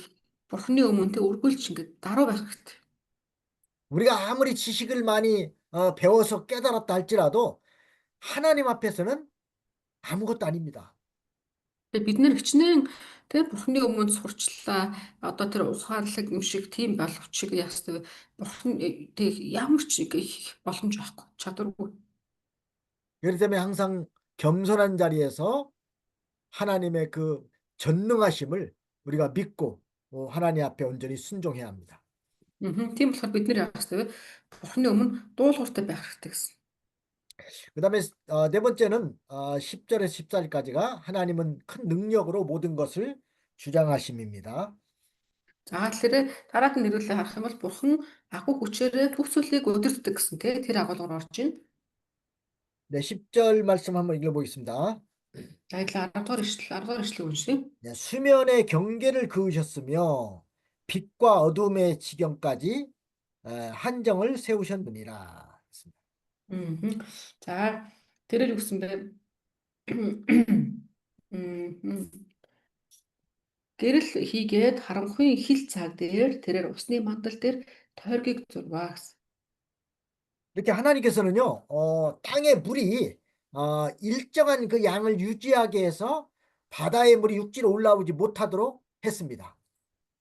Өөрөөр хэлэх юм бол хүн яасан гэхээр анхнаасаа тэр их ус, тэр их газар руу тэгэд одоо ингээ хальж гарч ирэхгүй нөлөө бурхан тэнцээ аль хэдийн тогтоолыг хийсэн гэсэн. 또 하늘로도 너무 많이 이렇게 물이 증발해서 올라가지 못하도록 한계를 정해 놨다는 것입니다. Тэгээ бас тэр одоо ус дэше цалигдаг штэ тийм ээ. Гэтэл тэр цалигтын хэмжээнд ч гэсэндээ бурхан юу тавьсан байдаг, хэмжээ тавьсан байдаг гэж. 그리고 빛과 어둠의 지경까지도 한정을 세우셨다고 그랬습니다. Тэгээ бас яаж ихлээ чинь тэр юун дээр тийм гэрэл болон харанхуй зааг дээр ч гэсэн бурхан яасан гэсэн бэ. Өөрийн тэр юу тойргийг зурсан гэж байна тийм. 네, 이것도 이제 낮과 밤의 한계를 정해 놓으셨다는 것입니다. Өөрөөр хэлбэл энэ юу гэсэн утгатай чинь өдөр ба шөнө хоёрыг ингээд заагалсан гэсэн утгатай. 그래서 욥은 이렇게 위대하신 하나님을 증거함에 있어서 우주와 그 법칙을 정하신 일들을 들어서 증거한 것입니다. Тэгэхээр бурхан яаж хэлэр чинь ийм агуу зүйлсүүдийг бурхан хийдэг учраас тий хийж байгаа учраас хийхин тулд бас ядлаараа альва зүйлийг юугаар хуулиар тий зохицуулж өгдөг гэж хэлж байна. 땅을 공중에 달아두셨고 또 구름으로 물을 이렇게 가둬두셨고 또 수면의 경계를 정해서 물이 땅으로 올라오지 못하게 했고 또 빛과 어둠의 그 한계까지도 정해놨다는 겁니다. Өөрөөр хэлэх юм бол тий газар руу хэлбийхгүйр бүү тий одоо тэнгэр рүү цойлохооргүй өдөр шөнөний хүртэл холбор хор болтол бурхан бүгдийг ингээд нэмэх зэгцтэйгээр тогтоож өгсөн. 이것은 이제 하나님의 지혜와 권능이 위대하시다는 것을 증명하고 있는 것입니다. Тэгэхээр бид нар яаж гэхээр чинь энэ бурхны тэр хүчрхэг тий байдал дээр нь хэдүүл одоо тий бид нар талархал өргөхөөсөр аргагүй гэсэн үг. 그 천체 별들도 뭐 다 이렇게 돌고 있지만은 서로 부딪히지 않게 일정하게 이렇게 다 돌게끔 하나님께 정해 놓으셨습니다. Тэгээ бурхан бас яасан тий ингээд нөгөө бид нар тэнгэр огторгоо од хэрэгсийг харахаар бүгд ингээд асар олон юм шиг боловч бурхан яасан бэ? Бүгдийг нь хоорондоо мөргөлдүүлэхгүйгээр ингээд байлгадаг гэж. 욥이 이렇게 이런 증거를 한 것은 그 친구들이 아무리 비방을 해도 하나님께서는 욥을 당신의 법대로 알아주신다는 겁니다.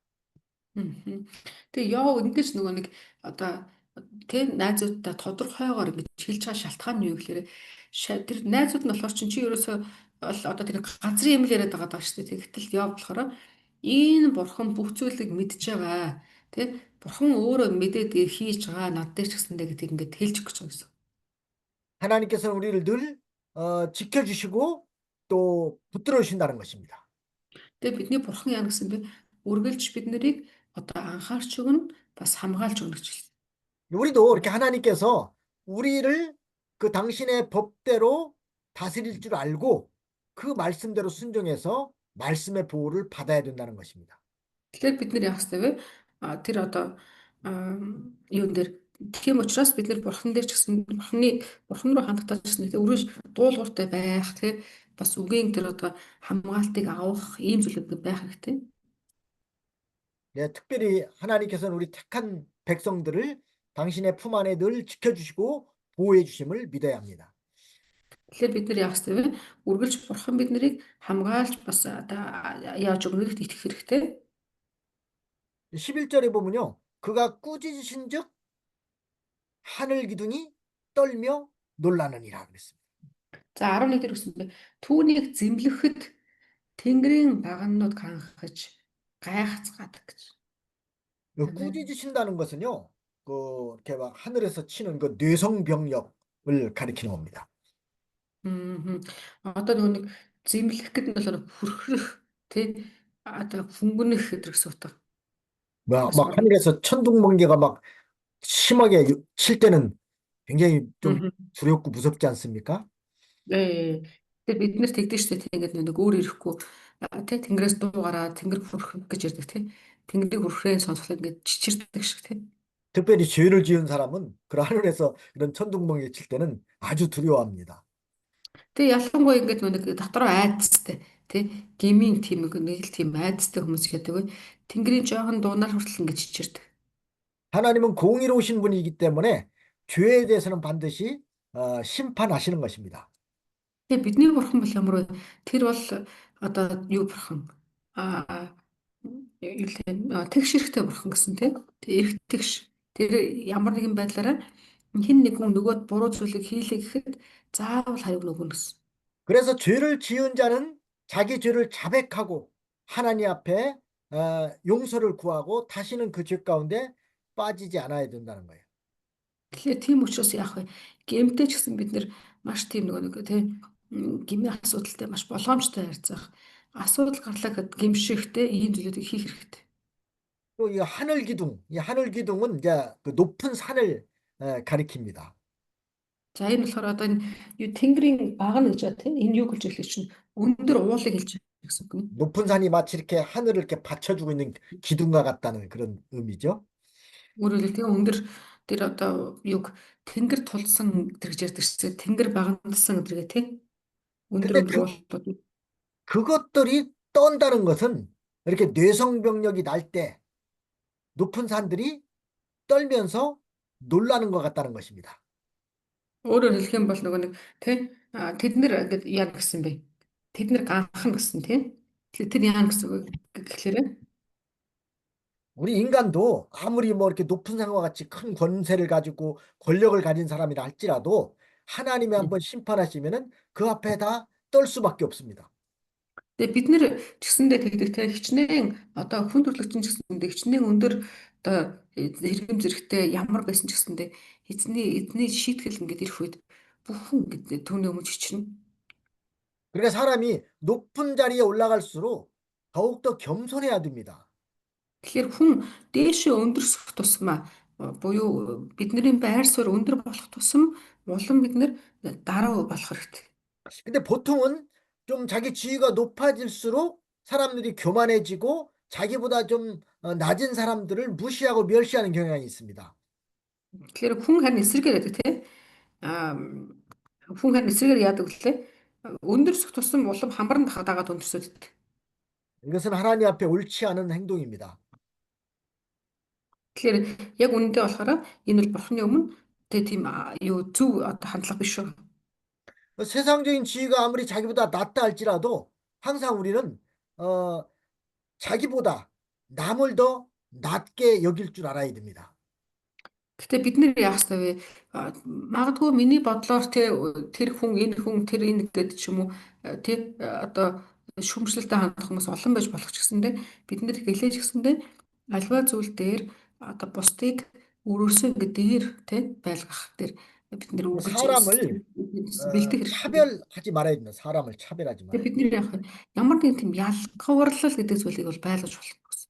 하나님께서도 우리를 차별하지 않으시고 누구든지 예수 그리스도를 구주로 믿는 자는 빈부귀천을 물어나고 다 하나님의 자녀로 삼아 주십니다. Тэгээ эзэн Иесус би ястдаг вэ? Тэр бас биднийг ялгуурлахгүй гэсэн. Тэгээд тэг хинч бай өөрийнхөө буруу хүлээн зөвшөөрөөд гэмшид эзэнд итгэх юм бол авралыг авах боломжтой. Тэгээд тэдний хүүхдэд аврал өгсөн юм байх. 이게 자기보다 좀 뭐 가난한 자라든가 지위가 낮은 자를 갖다가 무시하고 멸시하게 되는 것은 하나님의 자녀를 무시하고 멸시하는 죄를 짓는 것입니다. Тэгээ яаж юм хэлэх чинь хүмүүс юу гэдэг юм бурхан тэрний хүүхэд энэнийг тэрнийг гэдэг ч юм уу юу яаж ивэл тэгээ дуулуургүй байгаад ч юм уу ямар нэгэн байдлаар бурханы одоо нөгөө бүтээлийн үл тоогоод байх юм бол буцаагаад яах вэ? Өөрөө бид нэр ямар нэгэн байдлаар тий эзэн дээр очиод тэрийг асуудал болох байх. 이 교회 안에서도 그렇기 때문에 특별히 항상 삼가 조심해야 될 사람들이 있어요. Тэгээ бид нэр тэлэр ялангуяа яадаг гэхээр ийм үргэлж дуулууртай байх ер нь бол чуулганы тал дээр ярихдаа маш болгоомжтой харьцах хүмүүс гэж бас байдаг. 조금만 말을 잘못한다든가 또 그 사람을 무시하는 어떤 행동을 한다면은 당장의 시험에 들 수가 있습니다. Бид нэр өөрөө ч мэдэхгүй те хин нэг ингээд үл тоогч юм уу өөрөө ч мэдэхгүй ямар нэг ааш зан гаргацсан явж байгаа тохиолдол байдаг. Гэтэ Бид нар эцсийн үедээ харах юм бол тэр болгон дээрээ дараад нь асууднаа гэдгээ санах хэрэгтэй. 첫째는 어떤 사람인가 하면 고아, 부모가 없는 사람, Мгм. 고아. Тэг ямар хүмүүс ихтлэр чинь нөгөө эхний ээлжин асран хамгаалагчгүй хүүхдүүд тий одоо өнчин хүүхдүүд гэж ярьдаг тийм хүүхдүүд. 근데 부모가 없다 보니까 얼마나 열등의식을 갖고 있겠고 외롭겠습니까? Хүмүүс яадаг вэ? Эцэг ирэхгүйгээ бодлоо өөр ирэхгүй юм одоо юу гэх те одоо хэцүү шттэ те асран хамгаалагчгүй гэхэлэр 또 형제 자매도 없고 하면 의지할 데도 없으니까 얼마나 외롭겠어요.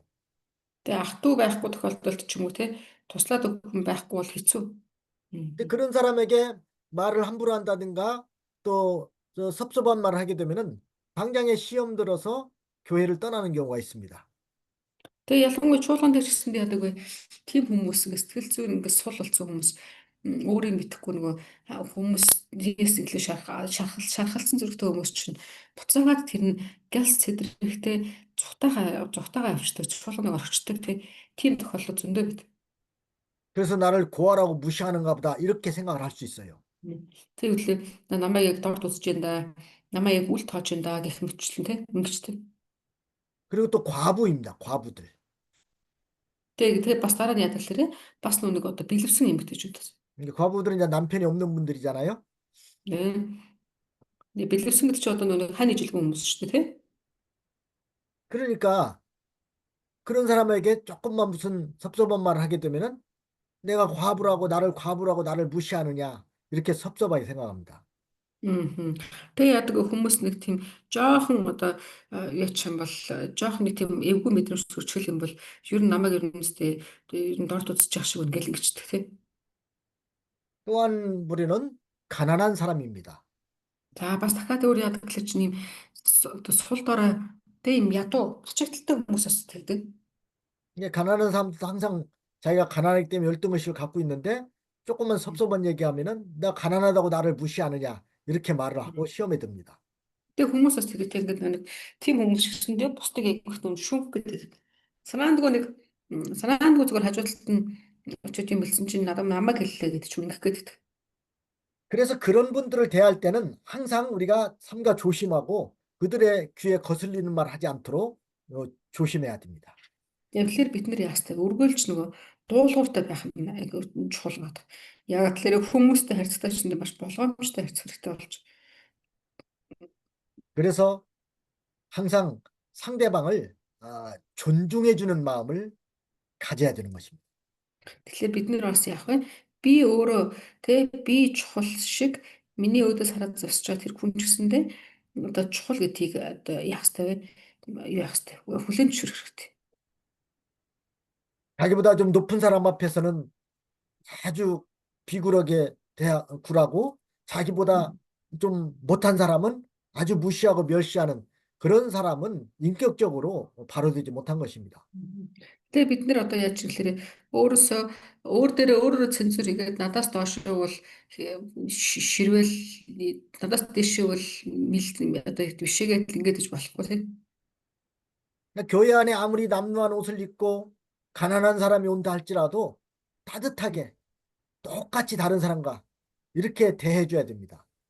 Та хаанч бэ, хинтч бэ, ямар ч хувцастай хүн, ямар ч юу гэсэн бүх хүнтэй танаас ямар одоо үйлчлэл гарах хэрэгтэй гэхээр дулаахан үйлчлэл гарах хэрэгтэй. 오히려 더 친절하게 대해줘야 돼요. Тэгээ эсрэгээрээ бүр ингээд дулаахан дээр нэмэгдээд юу вэ? Бүр ээлдэг ийм одоо үйлчлэл, ийм үйлдэл үнэр гарч байгаа хэрэгтэй танаас. 가끔 그런 말을 듣는데 교회 가니까 돈 있는 사람 부자들만 알아주고 가난한 사람들은 아주 무시한다. 이런 말을 하는 사람들도 있어요. Одоо зарим тохиолдолд юу гэдэг нь нөгөө цуглаан дээр ч гэсэн тийм яриа байдаг гэж шүү. Наад бол ч нэг мундгуутайгаа уулз авчирчдгийг бид нэрийг тоохгүй гэсэн юм яриа байдаг гэж. 또 헌금을 많이 하나님께 바치는 사람은 알아주고 뭐 헌금을 많이 바치지 못한 사람은 무시하고 이렇게 되면은 많이 사람들이 시험에 들기 쉽습니다. Тэгээ бас яадаг л өргөлийн хэмжээгээр харьцах тийм тохиолдол ч гэсэндээ хүн л бас гарчих гэдэг. Гэтэ тэрэн дээр ч гэсэндээ яг бид нар маш болгоомжтой ханддаг. 또 뭐 헌금을 많이 바치는 사람은 직분을 빨리 주고 헌금을 잘 못 바치는 사람은 직분도 잘 안 주고 이것은 사람을 차별하는 것입니다.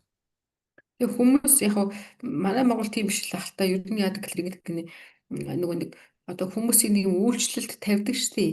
Тэгсэн чинь тэр үйлчлэлдээ яаж тавьдаг гэсэн чинь мөнгийг нөгөө одоо өргөж байгаа юуны өргөлийнхэн хэмжээгээр ч юм үйлчлэл тавьдаг тийм тохиолдлууд бас байдаг гэж байна. 그냥 뭐 장로나 집사의 직분을 줄 때에도 뭐 그 사람의 믿음을 보고서는 줘야지 그 사람의 어떤 뭐 재력이나 어떤 뭐 권력을 보고 주면 안 됩니다. Тэгэхээр бид нэр яг хүнийг ямар нэгэн үйлчлэл тавихдаа яастай вэ?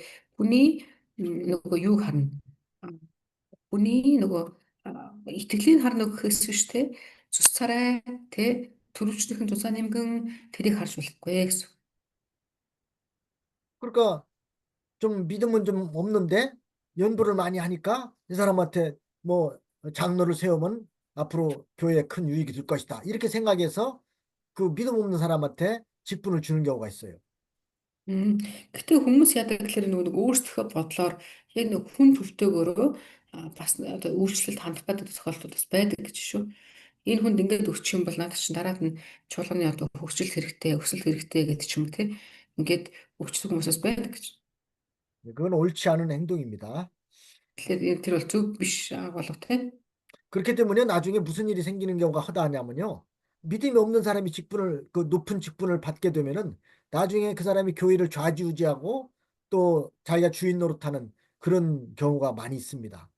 Тэгэхээр бид нэр анханаас нь тийм зүйлүүдээр нэг анхаарч үйлдэж өгчээж дараагийн тэр одоо асуудлууд үүсгэс сэргийлэх боломжтой. 또 목회자에게 아주 시험거리에 드는 경우가 있습니다. Тэгээ бүр ингээд үзэл бодлоо засахгүй байгаа тэгэхээр сүүлд ингээд хончтод буюу чуулганы удирдагчдад хүртэл нөлөөжүүлдэг. 이게 그때 가서 후회하면 늦어요. 처음부터 그 사람의 믿음을 보고 잘 판단해야 됩니다. Тэгэхээр бид нэр яах вэ? Анханаас нь одоо эхлээд үйлдэл хийхдээ л бид нэр нөгөө сайн харж итгэлийг нь харж тий одоо яахад янз бүрийн сайн тэр цензурд нь тавих хэрэгтэй болохоос биш. Дараад нь эхлээд итгэлийг харахгүй өөр юмуд нь харж сонгочод дараад нь харамслаа гэхэд бүх юм оройтсон байх бол. 근데 어떤 목회자들은 자기가 세운 그 사람한테 자기가 그 교회에서 쫓겨나는 경우도 있어요. 음. 그 목사님이요? 그렇죠. 아니. 목사 이게 예를 들어서 장로를 하나 자기가 이 사람 괜찮겠다 해서 세워놨는데 나중에 네. 그 장로가 자기를 그 교회에서 쫓아낸 경우도 있다니까. 믿음 없는 사람이니까. Тэгээ нэг удаа бүр тийм тохиолдол байсан гэнэ. Одоо нэг үйлчлэлд зүгээр нэг харагдаад байдлаа за ер нь бол та нөлөөтэй юм шиг ингээд тавьсан. Тэгсэн чинь тэр ахлагч нь цулаан ахлагч болчингуудаа пастрага хөгөөд явуулсан тохиолдол байдаг. 그 목사님이야 이 사람이 연보도 많이 하고 그러니까 이 사람을 장로로 세워놓으면 교회가 좀 부흥하고 잘 되겠다 싶어서 했는데 오히려 목사에게 자꾸 가시 노릇하고 나중에는 마음에 안 든다고 쫓아내는 그런 일을 당하기도 한다는 것입니다. Тэгэхээр одоо тэрэн дээр ч гэсэндээ тийм ээ бид нэр яаж юм гэхээр тэр хүмүүс өөрийнхөө бодлоор ингээд сонгох гэдэг бол тэгж болохгүй гэдэг л үгч тийм. 그렇게 이제 그 목회자들이 교회에서 직분을 세울 때는 정말 신중하게 그 사람의 믿음을 보고 정말 그 사람의 사람의 됨됨이를 보고 세워야지 무조건 그냥 세우다 보면은 큰 낭패를 당하는 경우가 있다는 것입니다. Тэгэхээр бид нэр яаж төлөрөө бүх зүйл дээр одоо бодох хэрэгтэй болчих тийм ээ. 그다음에 12절 말씀을 한번 보겠습니다. За адилхан 12 дугаар ишлэлийг харна. 12 дугаар ишлэлээр бол тэр хүчээрээ далай тэнгисийг номхуулж өөрийн ойлголтоор тэрээр Рахабыг бусд зогсон. 아멘. 12절 보면은 그는 권능으로 바다를 흉용케 하시며 지혜로 라합을 쳐서 파하시며 그랬습니다. 네. 아멘. 자, тэрээр хүчээрээ далайн тэнгисийг номхуулж өөрийн ойлголтоор тэрээр Рахабыг бут зогсоон гэсэн тийм. 이게 하나님이 권능으로 바다를 흉용케 하신다는 겁니다. Өөрөөр хэлбэл бурхан далайг яана гэсэн би яаж номхуулна гэсэн чинь өөрийнхөө хүчээр номхуулна гэж. 바다가 때로는 큰 풍랑이 일어나서 뭐 배를 다 침몰시키기도 합니다. Тэгээ далайн яадаг вэ? Ер нь бол одоо хүн төрөлхтний хийсэн хичнээн том зав байсан ч гэсэн түрүү залгах чадaltaй. 때로는 바닷물이 막 육지로 넘쳐오는 그 쓰나미라고 하죠. 그래서 많은 사람들이 그 목숨을 잃기도 합니다. Тэгээ бас далайн яадаг гэлээ одоо цунами боллоо гэхэд чинь их газар руу асар их усыг ингээд тий одоо шидэлж өгдөг. Тэрнээс нь болоод олон хүмүүс амиа алдсан тохиолдлууд ч гэсэн байдаг. 이게 하나님이 하시는 일을 사람이 막을 수가 없는 겁니다. Тэгэхээр өөрөөр хэлбэл харах юм бол Бурхны их одоо хийж байгаа зүйлсүүдийг хүн хизээж өөрийнхөө тогтооно гэж байхгүй. 때로는 하나님께서 그 사람을 깨우치기 위해서 아니면 그 민족을 깨우치기 위해서 뭐 이런 재앙을 당하게도 하시는 겁니다. За тэгээ бурхан бас яадаг гэхээр энэ тэгвэл энэ хүчүүдийг бурхан юунд хэрэгжилж ашигладаг юм бэ гэсэн чинь одоо нэгэн хүнийг ч юм уу нэг үндэстнийг ч юм уу те эсвэл нэг улсыг ч юм уу дахиад ингээд юу тийм дахин шинжлэх сэргээхийн тулд бас хэрэгэлдэг бид нарыг. 이스라엘 민족은 원래 하나님이 택한 족속이지만은 그들이 하나님 앞에 범죄했을 때는 그 주변 나라를 들어서 그 이스라엘을 멸망시키기도 했습니다. За бурхан бас урд нь гэж нэмээ хичнээн израильчууд чинь бурханы ард түмэн гэж хэлжсэн ч гэсэн те одоо тэр израильчууд өөрийнхөө бурханыг орхиодуулаагүй байгаад ирэх үед нь бурхан тэр хариг хүмүүсийг хамгийн одоо тэр дөнгөж боссон хүмүүсүүд цол дорой хүмүүсийг ч гэсэн те яажсэн бэ одоо тийм өөрийнхөө хүмүүсээс бас ингээд босооч ирсэн. 아무리 사랑하는 자녀라 할지라도 범죄하게 되면 하나님이 반드시 징계하시는 겁니다. Тэр бурхан бол төгс хүчтэй те хичнээн өөрийнх нь хайртай үндэстэн байсан ч гэсэндээ тэр дуулууртай байх үгэнд орохгүй байгаад их юм бол савааг бол аль алинд нь өгнө гэсэн. 그 징계도 사실은 하나님이 그 사랑하는 자녀들을 사랑하시기 때문에 바로 세우려고 징계를 하시는 것입니다. Сахлах утга гэсэндээ ясан дээр яадаг гэсэндээ бурхан өөрийнхөө хайртай хүмүүсээс сахлажуулдаг гэж. Тэг ухааруулахын тулд сахлажуулдаг гэсэн. 뭐 때로는 전쟁이 일어나기도 하고 때로는 사람의 그 여러 가지 뭐 질병으로 인해서 고통을 당하기도 하십니다. Тэгээд түүхийг гарах юм бол яжсан бэ? Бурхан одоо тэр хүмүүсийг номлотуулж ойлгохын тулд тийм дайнч гаргаж ирсэн, өвчнөөрч согч ирсэн. 만약에 그런 일을 만날 때 뭐 우연히 이렇게 이런 일이 생겼다 이렇게 생각하면 안 되고 하나님께서 나를 바로 세우려고 내가 잘못당했기 때문에 회개시키려고 하시는 줄 알아야 됩니다. Тэгээд бид нар харин бас яах вэ? Магадгүй миний амьдралд те ямар нэгэн зүйл тохиолдлоо гэхэд бид нар яах вэ? Ингэ чинь за ийм зүйл тохиолдож чинь тэг чинь гэд ингэж байх биш. Эсвэргээр хамгийн түрүүнд бурхан руу хандаад яах вэ? Би одоо энэ үед яаж хүлээж авах вэ гэдэг бид нар одоо асуух хэрэгтэй. 그래 징계가 없는 것도 좋지만은 사실은 징계가 옳은 것도 자기에게는 영적으로 유익한 것입니다. Тэгэхээр мэдээж хэрэг хүн болохоор гэж боддог хэрэг тасгалжуулалт те цахилгаан бот тиймэрхүү зүйл байхгүй байвал гоё доо гэж боддог. Гэхдээ нөгөө талаар нэг талаа харах юм бол тийм зүйл байсан ч гэсэндээ ашиг нь хүнд хэрэгтэй. Ашиг нь болохоор танд хэрэгтэй. 그 징계 때문에 자기 자신을 살펴보게 되고 또 죄를 찾아서 회개할 수 있게 되고 더욱더 하나님 의지하고 바로 설 수 있으니까 오히려 그런 징계는 자기한테 유익입니다. Тэгэхээр бид нэр яах ёстой вэ? Тэр зүйлсүүдийг бид нэр аяга бодох ёстой гэсэн үг. Яагаад тэгэхээр тэр шийтгэл цахилгаан ботууд байж ш бурхан бид нар лөө яа тийм бэ? Өөрийнхөө дуу хоолойгоос өгдөг гэсэн. 여기 지혜로 라합을 쳐서 파했다고 여기 12절에 그랬잖아요. 지혜로 라합을 쳐서 파했다. 여기 라합이란 말은 악의 세력을 상징합니다. За энэ дээр бол Рахаб гэж гарсан. Тэр Рахабыг зогсон гэж байна. Энэ Рахаб гэдэг нь юу юм бэ гэсэн чинь муу нэг хүчийг хэлж байгаа. 네, 이 말은 하나님께서 지혜로 악한 자를 심판하신다는 겁니다. Өөрөөр хэлбэл энэ юу судалтай хэлэх чинь бурхан өөрөө тийм бэргэн ухаанаараа муу нэгнийг цогтөг гэсэн үг. 약한 자는 반드시 하나님이 이렇게 심판하신다는 것을 말하고 있는 것입니다. Өөрөөр хэлэх юм бол бурхан одоо энэ утгаараа бурхан заавал шийтгэнэ гэдэг хэлж байна. 그 다음에 13절 말씀 보겠습니다. За 13 дахь зүйл ишлэлийг харъя. 네, 그 신으로 하늘을 단장하시고 손으로 날랜뱀을 찌르시나니 그랬습니다. За 13 дээр түүний амьсгалаар тэнгэр цэлмэдэг зугтагч могойг тэрээр мултраараа цоохтгваа гэсэн. Амен. 여기서 신은 그 바람을 의미합니다. За энэ дээр болохоор чинь тэр амьсгал гэдэг нь болохоор чинь салхийг хэлж байгаа гэсэн. 그러니까 하나님은 이렇게 흐렸던 하늘을 바람으로 맑게 해서 모든 일월 성신 즉 해와 달과 별을 잘 보이게 한다는 것입니다.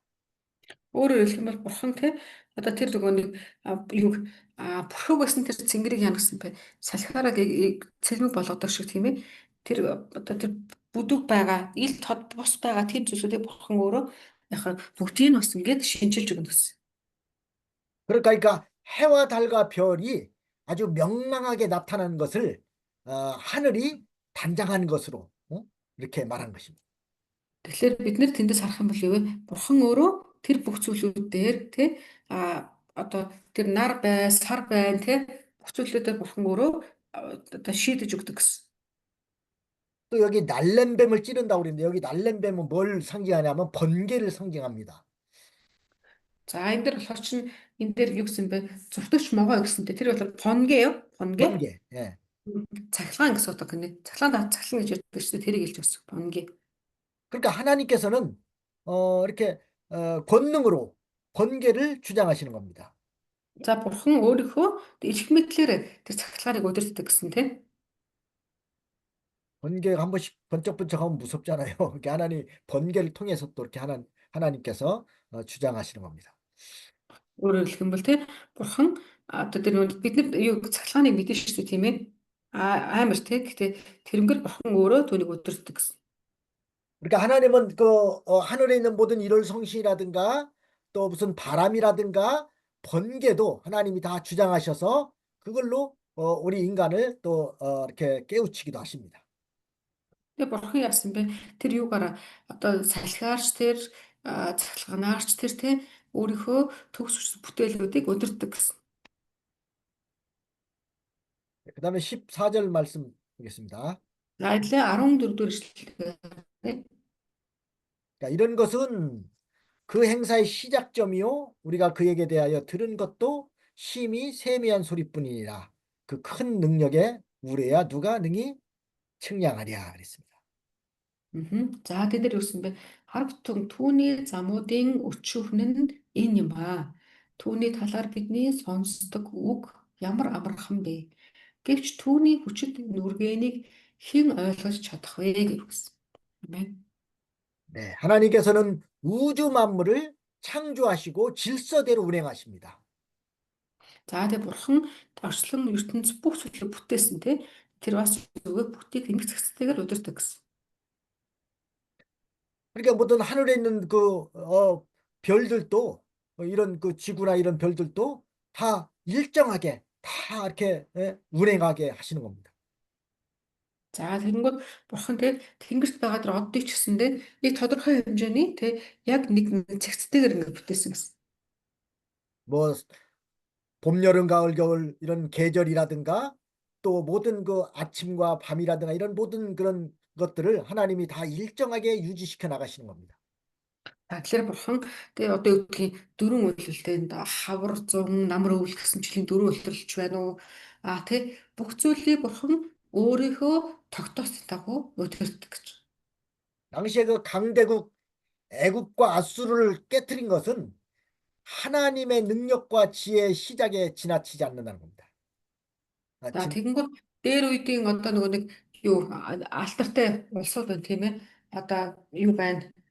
Ассир байна, Вавилон байна. Гэх мэтчлэн тэр улсуудыг зохих үед ч гэсэндээ бурхан өөрийнхөө тэр гайхамшигт одоо үйлсүүдийг хүмүүсийн дунд харуулж хэлсэн гэдэг. 아무리 강대국이라 할지라도 하나님의 뜻을 거스르고 하나님의 일에 손해주면은 하나님이 반드시 그들을 심판하신 이 사실이 성경에도 다 기록되어 있습니다. Тэгээ одоо жишээлх юм бол тэр мэдчлээ Ассир гэх мэтчлэн ч юм уу дэлхийг чичрээдэг тийм хүчрэг улс байсан ч гэсэндээ хичнээн тийм хүчрэг улс байлаа гэд эцэн бурханы өмнө дуулуургүй байх юм бол бурхан тэднийг яа гэсэн бэ? Одоо буулганаа гэж хэлсэн. 애굽의 바로 왕이 계속해서 이스라엘 백성들을 내보내지 않고 완강하게 나갈 때 하나님은 계속 재앙을 내렸습니다. Тэгээ Египтийн фарао хаан ч гэсэндээ тийм ээ Израильчуудыг явуулчихгүй байн хоошин татаад байн амталтаа ингээ ухраагаад ингэжсэн. Гэтэ бурхан харин яасан бэ? Явуулах нь одоо тэр нь болохоор ч нас бурханы төлөвлөгөө, бурханы хүсэл байсан гэсэн тийм. Тэгээ бурхан харин түүний дагуу ард түмнийг гаргахад бол бүгдийг нь одоо шийтгсэн гэсэн. 사람이 아무리 완고하게 버티고 강하게 버틴다고 그래서 하나님의 하시는 일을 막을 수 있는 게 아닙니다. Тэг хүн болохоор хичнээн өөрийнхөө хүчээр те одоо бурхны ажлыг ингээд зогсоолоо гэж ингээд хүлдэн те янз бүрийн байдлаараа саадуулах гэж хичээж болох ч гэсэндээ тэлээгээ тэр хүний нөлөө байна гэж байхгүй. Хүн хийх юм хийгээл юм. 결국은 하나님 앞에다 굴복할 수밖에 없다는 것입니다. Тэгээ эцсийн дүндээ ажиллагч нь бүгд бурхны өмнө очиод тайлангаа тавина гэсэн. 계속해서 거역하고 나가게 되면은 결국 하나님이 다 멸망시키는 겁니다. Тэгэхээр үргэлжтэй бид нар юу гэдэг юм бэ? Дуулуургүй байгаад ч юм уу те эзнээс холтоо цутаагаад ингээд байвал явах вэ? Эзэн заавал түүнийг эцсийн нэг одоо те юуг нь үр дүнгийн өгөх л болно гэсэн. 바벨론의 벨사살 왕이 이렇게 방탕하고 하나님 앞에 이런 그 죄를 짓고 나가니까 하나님이 바로 이렇게 망하게 했습니다. 메데파사에게. Тэгээ одоо тэр бурхан тэр Вавилоны тэр хаан шигсэн тийм хаадууд нь үргэлж өөрөөхөө зүтгээ дураараа тий ингээд одоо завхраад ингэж яхад нь яасан бэ? Тэр бүгдийг ч гэсэндээ бурхан шууд мед перс руу шууд өгчөж. 그래서 하나님의 지혜와 능력을 우리 인간은 가히 측량할 수가 없다는 것입니다. Тэгээ эндээс бид нар мэдэх зүйл хэлэхээр бурханы тэр нэг одоо мэрэгэн ухаан хүч чадал тэр бүх зүйлүүдийг бид нар яах вэ? Бид нар ойлгох боломжгүй. 하나님의 하시는 일에 대해서 우리는 감히 우리 인간으로서 우리 인간의 머리로 헤아릴 수가 없습니다. Тэгээ бид нар бурханы тэр хийж байгаа үйлсийн төлөө те яагаад ч ингэж нөгөө юугүй бурханыг дүгнэх те цэгнэх боломжгүй.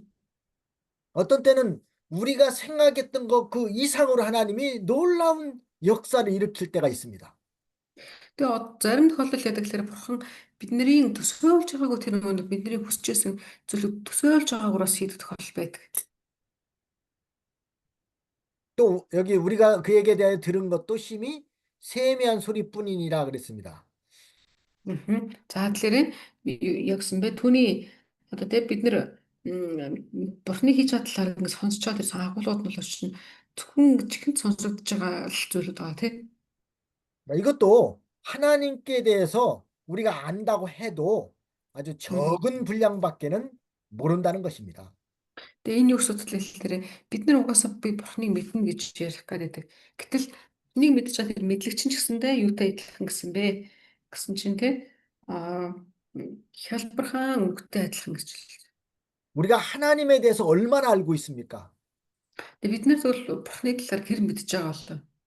아무리 많이 우리가 배웠다 할지라도 하나님에 대해서 아는 지식은 아주 지극히 적은 분량밖에 안 되는 겁니다. Хүмүүс ядлаар хичнээн одоо тэр нэг юун дээр хүмүүс хичнээн одоо нөгөө юутай те янз бүрийн дасгал аваад одоо өсөж хөгжлөөд инглээ хэлж гисэндээ бидний талаарх зүйл дээр бол ялгаа байхгүй ингээд дутагдaltaй л үргэлж байгаа. 그래서 우리는 하나님이 하시는 일에 순종해야 됩니다. Тэгэхээр бид нэр бурхны юун дээр тийм учраас бид нэр одоо нэг бурхны хийж байгаа ажлуудыг дуулууртай байх хэрэгтэй гэсэн. 이게 하나님의 일에 잘 받들어야 됩니다. Тэгэхээр бид нар бас ястай бурхны тэр ажил дээр дуулууртай хамтрах хэрэгтэй. 그런데 어떤 사람은 자기가 하나님을 자기 일에 이용하려고 하는 사람이 있습니다. Тэр зарим хүнд тэгэхээр бурхны ажлыг тэр түүнийг одоо ашиглах гэсэн хүмүүсээс байдаг. 그러니까 예를 들어서 교회를 다니는 목적도 자기 어떤 유익을 위해서 다니는 사람이 있어요. За жишээлбэл чуулганд ингэ явж хүмүүс ч гэсэн байдаг. Тэгэхээр чуулганд явж хүмүүс бүгдээр ингэ одоо бурхныг таньж мэдээд ингэж байгаа гэхээс илүүгээр тийм зарим тохиолдолд зөвхөн нэг одоо нэг өөрийгөө харуулах гэсэн хүмүүс ч гэсэн явж байдаг. 자기가 어떤 유익을 얻기 위해서 교회 다닌다는 것은 그건 다니는 목적이 잘못된 것입니다. Тэгээ зарим нь бас ингэ ашиг харцсан явж байдаг тийм.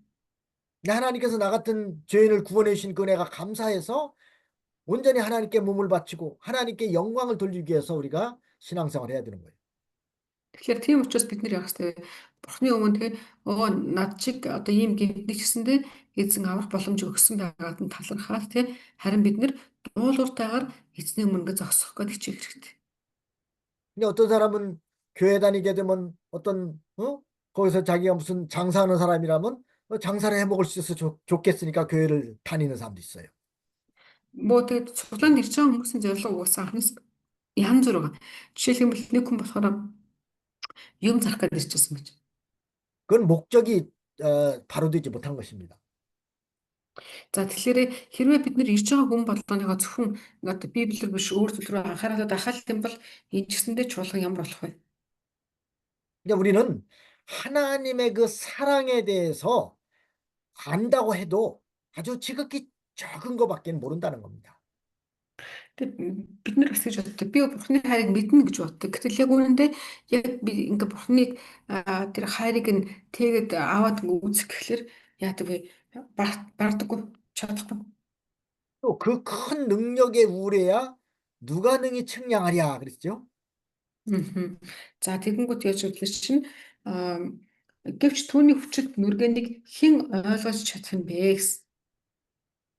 근데 하나님이 이렇게 우레와 같이 그 큰 능력을 나타낼 때에 그것을 측량할 사람이 없다는 것입니다. За тэр өөрөөр хэлбэл те эзний тэр нүргэн донд хүмүүс одоо те эзэнтэй сөргөлт хүн байхгүй гэсэн. 하나님께서 큰 권능으로 심판도 하시고 구원도 하시는데 그와 같은 하나님의 역사를 사람이 감히 측량할 수가 없다는 것입니다. Өөрөөр хэлбэл бурхан өөрийнхөө төлөвлөгөөний дагуу те агуу тэр одоо үйлдэлийнхээ дагуу бүгдийг хийж байна. Тэгэхээр ингэж хийж байгаа бурханы өмнөөс эсэргүүцэх ингэж нэгш байхгүй гэж. 만약에 욥의 친구들이 그들의 그 지식의 한계를 인식을 했다면은 욥에 대한 그 오해를 피할 수가 있었을 것입니다. Тэгээ магадгүй те одоо Йовын найзууд гэхдээ жоохон тэр ойлгох юм чадвар жоохон өндөр байсан бол те янз бүрийн хэлэхгүй хасан баг. 인간이 이렇게 지극히 높고 전능하신 그 하나님의 능력을 다 우리가 헤아릴 수가 없습니다. Тэгэхээр тийм учраас бид нар яах ёстой вэ? Одоо юу те асар уудам те за тэг өргөн энэ бурхны ажлыг хийхдээ бид нар бүх зүйл дээр анхааралтай байх хэрэгтэй. 근데 욥의 친구들은 자기들이 그 깨달은 그 얕은 진리를 가지고서 욥을 계속해서 공격을 하고 있었던 것입니다. За тэгэхээр тэр Йовын найзууд харин яаж гэвэл чи өөрийнхөө тэр жижигхэн ойлголтоор өгдөж авч байгаа учраас яаж гэхээр Йовыг үргэлж гिचчлээдсэн тийм. 욥의 친구들이 대부분 욥을 공격한 내용은 뭐냐면은 욥이 범죄를 했기 때문에 그래서 하나님 앞에 고난을 당하고 있다고 말한 것입니다. Одоо Йовын найзууд ягдвал яагаад Йовыг ингэ зэглээдсэн тийм. Тэр чи ерөөсөө одоо тэр Йовын нөхцөл байдлыг ойлгохгүй л албатай гэсэн. 만약에 범죄한 것이 있다면은 물론 그 범죄한 죄를 찾아서 하나님 앞에 회개하고 바로 서면 되겠지만은 그러나 욥은 범죄했기 때문에 고난당하는 것이 아닙니다. За тэгэхээр мэдээч хэрэг одоо юу гэдгийг одоо эзнес шийтгэл аавна гэсэн юм байгаа тийм. Тэгэхээр одоо хүн эхлээд эзэн шууд эхлээд түн шийтгэдэггүй. Эхлээд хүнийг өөрийг тавьж өгдөг. Тэгээд дараад нь яадаг гэхээр асуудал гараад ирэхлээр нь дараад нь санаалж өгдөг гэсэн. 그러니까 범죄했기 때문에 고난이 온다면은 회개해야 되지만은 그러나 범죄함이 없는데 고난이 왔을 때는 하나님 앞에 감사해야 됩니다. Гэтэ хүмүүс ингэдэг ямар нэгэн асуудал гарчдаг. Тэгээ ямар нэгэн одоо болохгүй юм болонгуудаа бурхнаар анд залбирдаг. Тэгээ бурхан түүнийг хүлээж авах үед яадаг талархдаг. Гэтэл би бурхнадаа сануулж явах үед чинь би залбирлыг нь хийсээр л юм тий. Гэтэл яагаад намайг ингэж өгдөө асуудлаар болоод байгаа болоо гэсэн ойлголт бас гарч ирдэг. 범죄하지 않았는데 고난이 오는 것은 자기를 연단시켜서 정금 같은 그런 신앙의 사람으로 만들게 하기 위한 것이에요. Тэгэхээр яаж юм гэхэлэр чинь Явын найзууд нь тий одоо юуг яг өөрсөчгөө хүмүүсийг болгохыг хүсчихсэн гэсэн үг. Йовыг. 그러니까 내가 특별히 하나님 앞에 범죄한 것이 없는데 그 고난이 오는 것은 하나님이 나를 사랑하셔서 정금 같은 신앙의 사람으로 만들기 위한 것이니까 얼마나 감사한 일입니까? Тийм учраас биднэрт ч гэсэндээ магадгүй салхи юу одоо тий залбираад сонсохдохгүй тий бүтэхгүй байгаа зүйлсүүд ч юм уу ямар нэгэн зүйлүүд байж болно. Харин альва ямар ч нэгэн байдлаар асуудлууд байна гэвэл бурхан намайг илүү сайн одоо тий газар руу илүү сайн гэдэг нөхцөл рүү ингээд одоо юугүй дагуулж мэд хэрэгтэй. 그런데 신앙의 정도가 얕은 친구들이 와서 자꾸만 죄를 졌기 때문에 네가 이런 고난 당한다고 정죄하고 있으니까 얼마나 그 심정이 참 안타깝고 괴롭겠습니까? Мгм.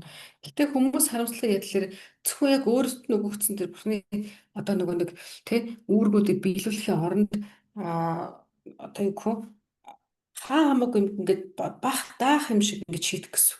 Тэрнээсээ болоод ядаг лээрэ одоо анхаарлууд нь цуларч эхэлдэг. Тэгээд тий 만약에 우리 주변에도 만약에 그런 사람이 있다면은 그를 미워하지 말고 오히려 불쌍히 여기고 참 좀 신령한 진리를 깨달을 수 있게 해달라고 기도해 줘야 될 것입니다.